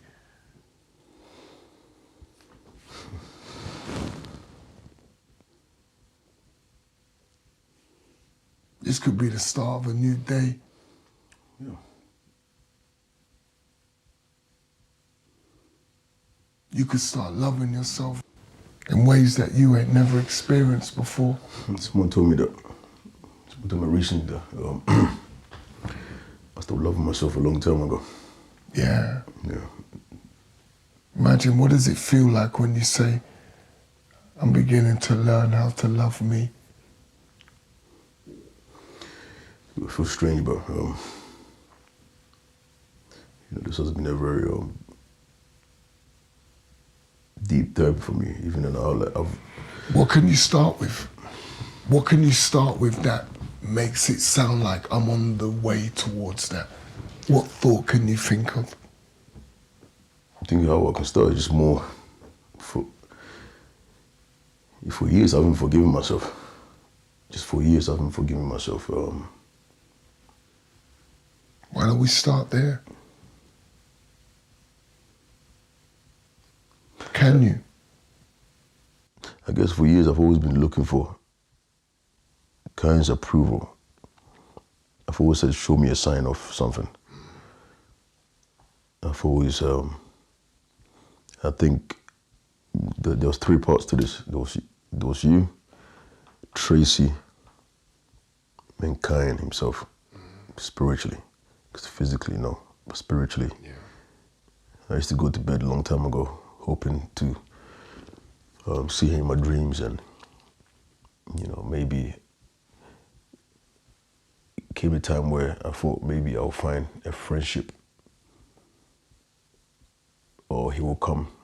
This is where your mind starts going. He will come into a person where I will see the way that he will break something with me, as Kiyan did. He will break again. I'm like that.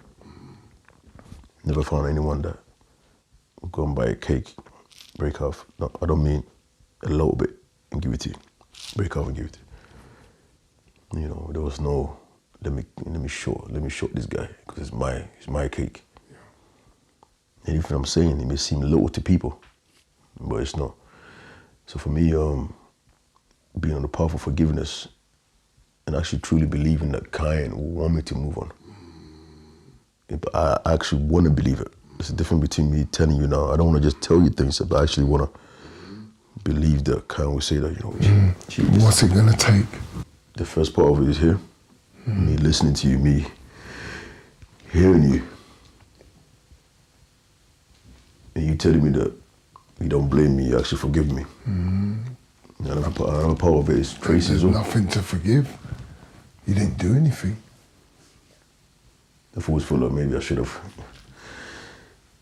The second part is just Kiyan's mother looking in my eyes and saying, I don't blame you. I've never blamed you. Because sometimes I used to think that maybe she does. I've never heard it. Myself. Yeah. And I'll be the one to hear it. It's me and Tracy talk. Just over the years I have, maybe I just, because I feel like she let go of me and I let go of her, so maybe there's an animosity. And then Kiyan himself, I've always, the biggest part of it is just me feeling that from Kiyan. But me knowing him gives me comfort that he won't, even though I don't feel it, me knowing him, the experience I've had of him, knowing that that's not who he is, will give me a sense of, just a self-worth, just self-worth, just knowing that, no, he doesn't blame me. He wants you to do better. He wants you to do your life. He wants you to get on with your life, be a better father. Yeah. Love better. Because then being a better father is actually love. Be living in love. Yeah. Because you feel if you don't love your kids, 100. So, but I need to start with self-love. Beautiful. Because everyone thinks that because I'm muscly, it means nothing. I didn't love myself for so many years.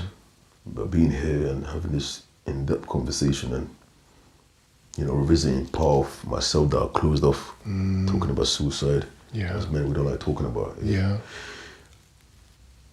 It's a big relief. Honestly, it's actually a big relief. I've never told to anybody, but it's a big relief, and thank you for this opportunity. Actually, I was sitting down and having a great conversation. I appreciate it. A beautiful time. Yeah, really appreciate it. Beautiful time, difficult times, and I want to be able to offer what I have. Yeah. I want to offer that to you. I don't want this to end here. I want us to be able to move forward if you accept it, if you're happy with it. Of course. We can move forward and do some more coaching sessions on this. Definitely. And it'll be beautiful to have you back and just talking about life after. In a positive way. Yeah, bro. Absolutely, yeah. That would be fantastic. It'll be awesome to have that. Welcome to that. Excellent, my brother. Thank you so much. Yeah. There's so much stuff that we've talked about and covered, and so much stuff that we haven't. There's so much more. There's many. There's many. Do you know what I'm saying? There's many parts to Kiyan, yeah. But I'm just hoping that everyone listening will be able to get as much as I got from this, from listening in. I just want to say thank you guys for listening today. I hope you appreciate Chief's contribution as much as I have. And just understand that you could set yourself free from the prison that we have created for ourselves with the thoughts that we tell ourselves in our heads that create these negative feelings in our bodies that drive our actions, that don't produce good results that we're looking for. You can change that. Take care, guys. Thank you for listening in to another episode of the Dr. Prince Show. Good, man. Appreciate it, man. Honestly, appreciate it so much, man. Bro. Oh, man. I've said some stuff that I haven't told anybody. You're super loved, bro. Yeah, I appreciate it, man. So proud of you. So proud of you, bro. What you done today? Wow. Wow, Appreciate it as well, man. Trust.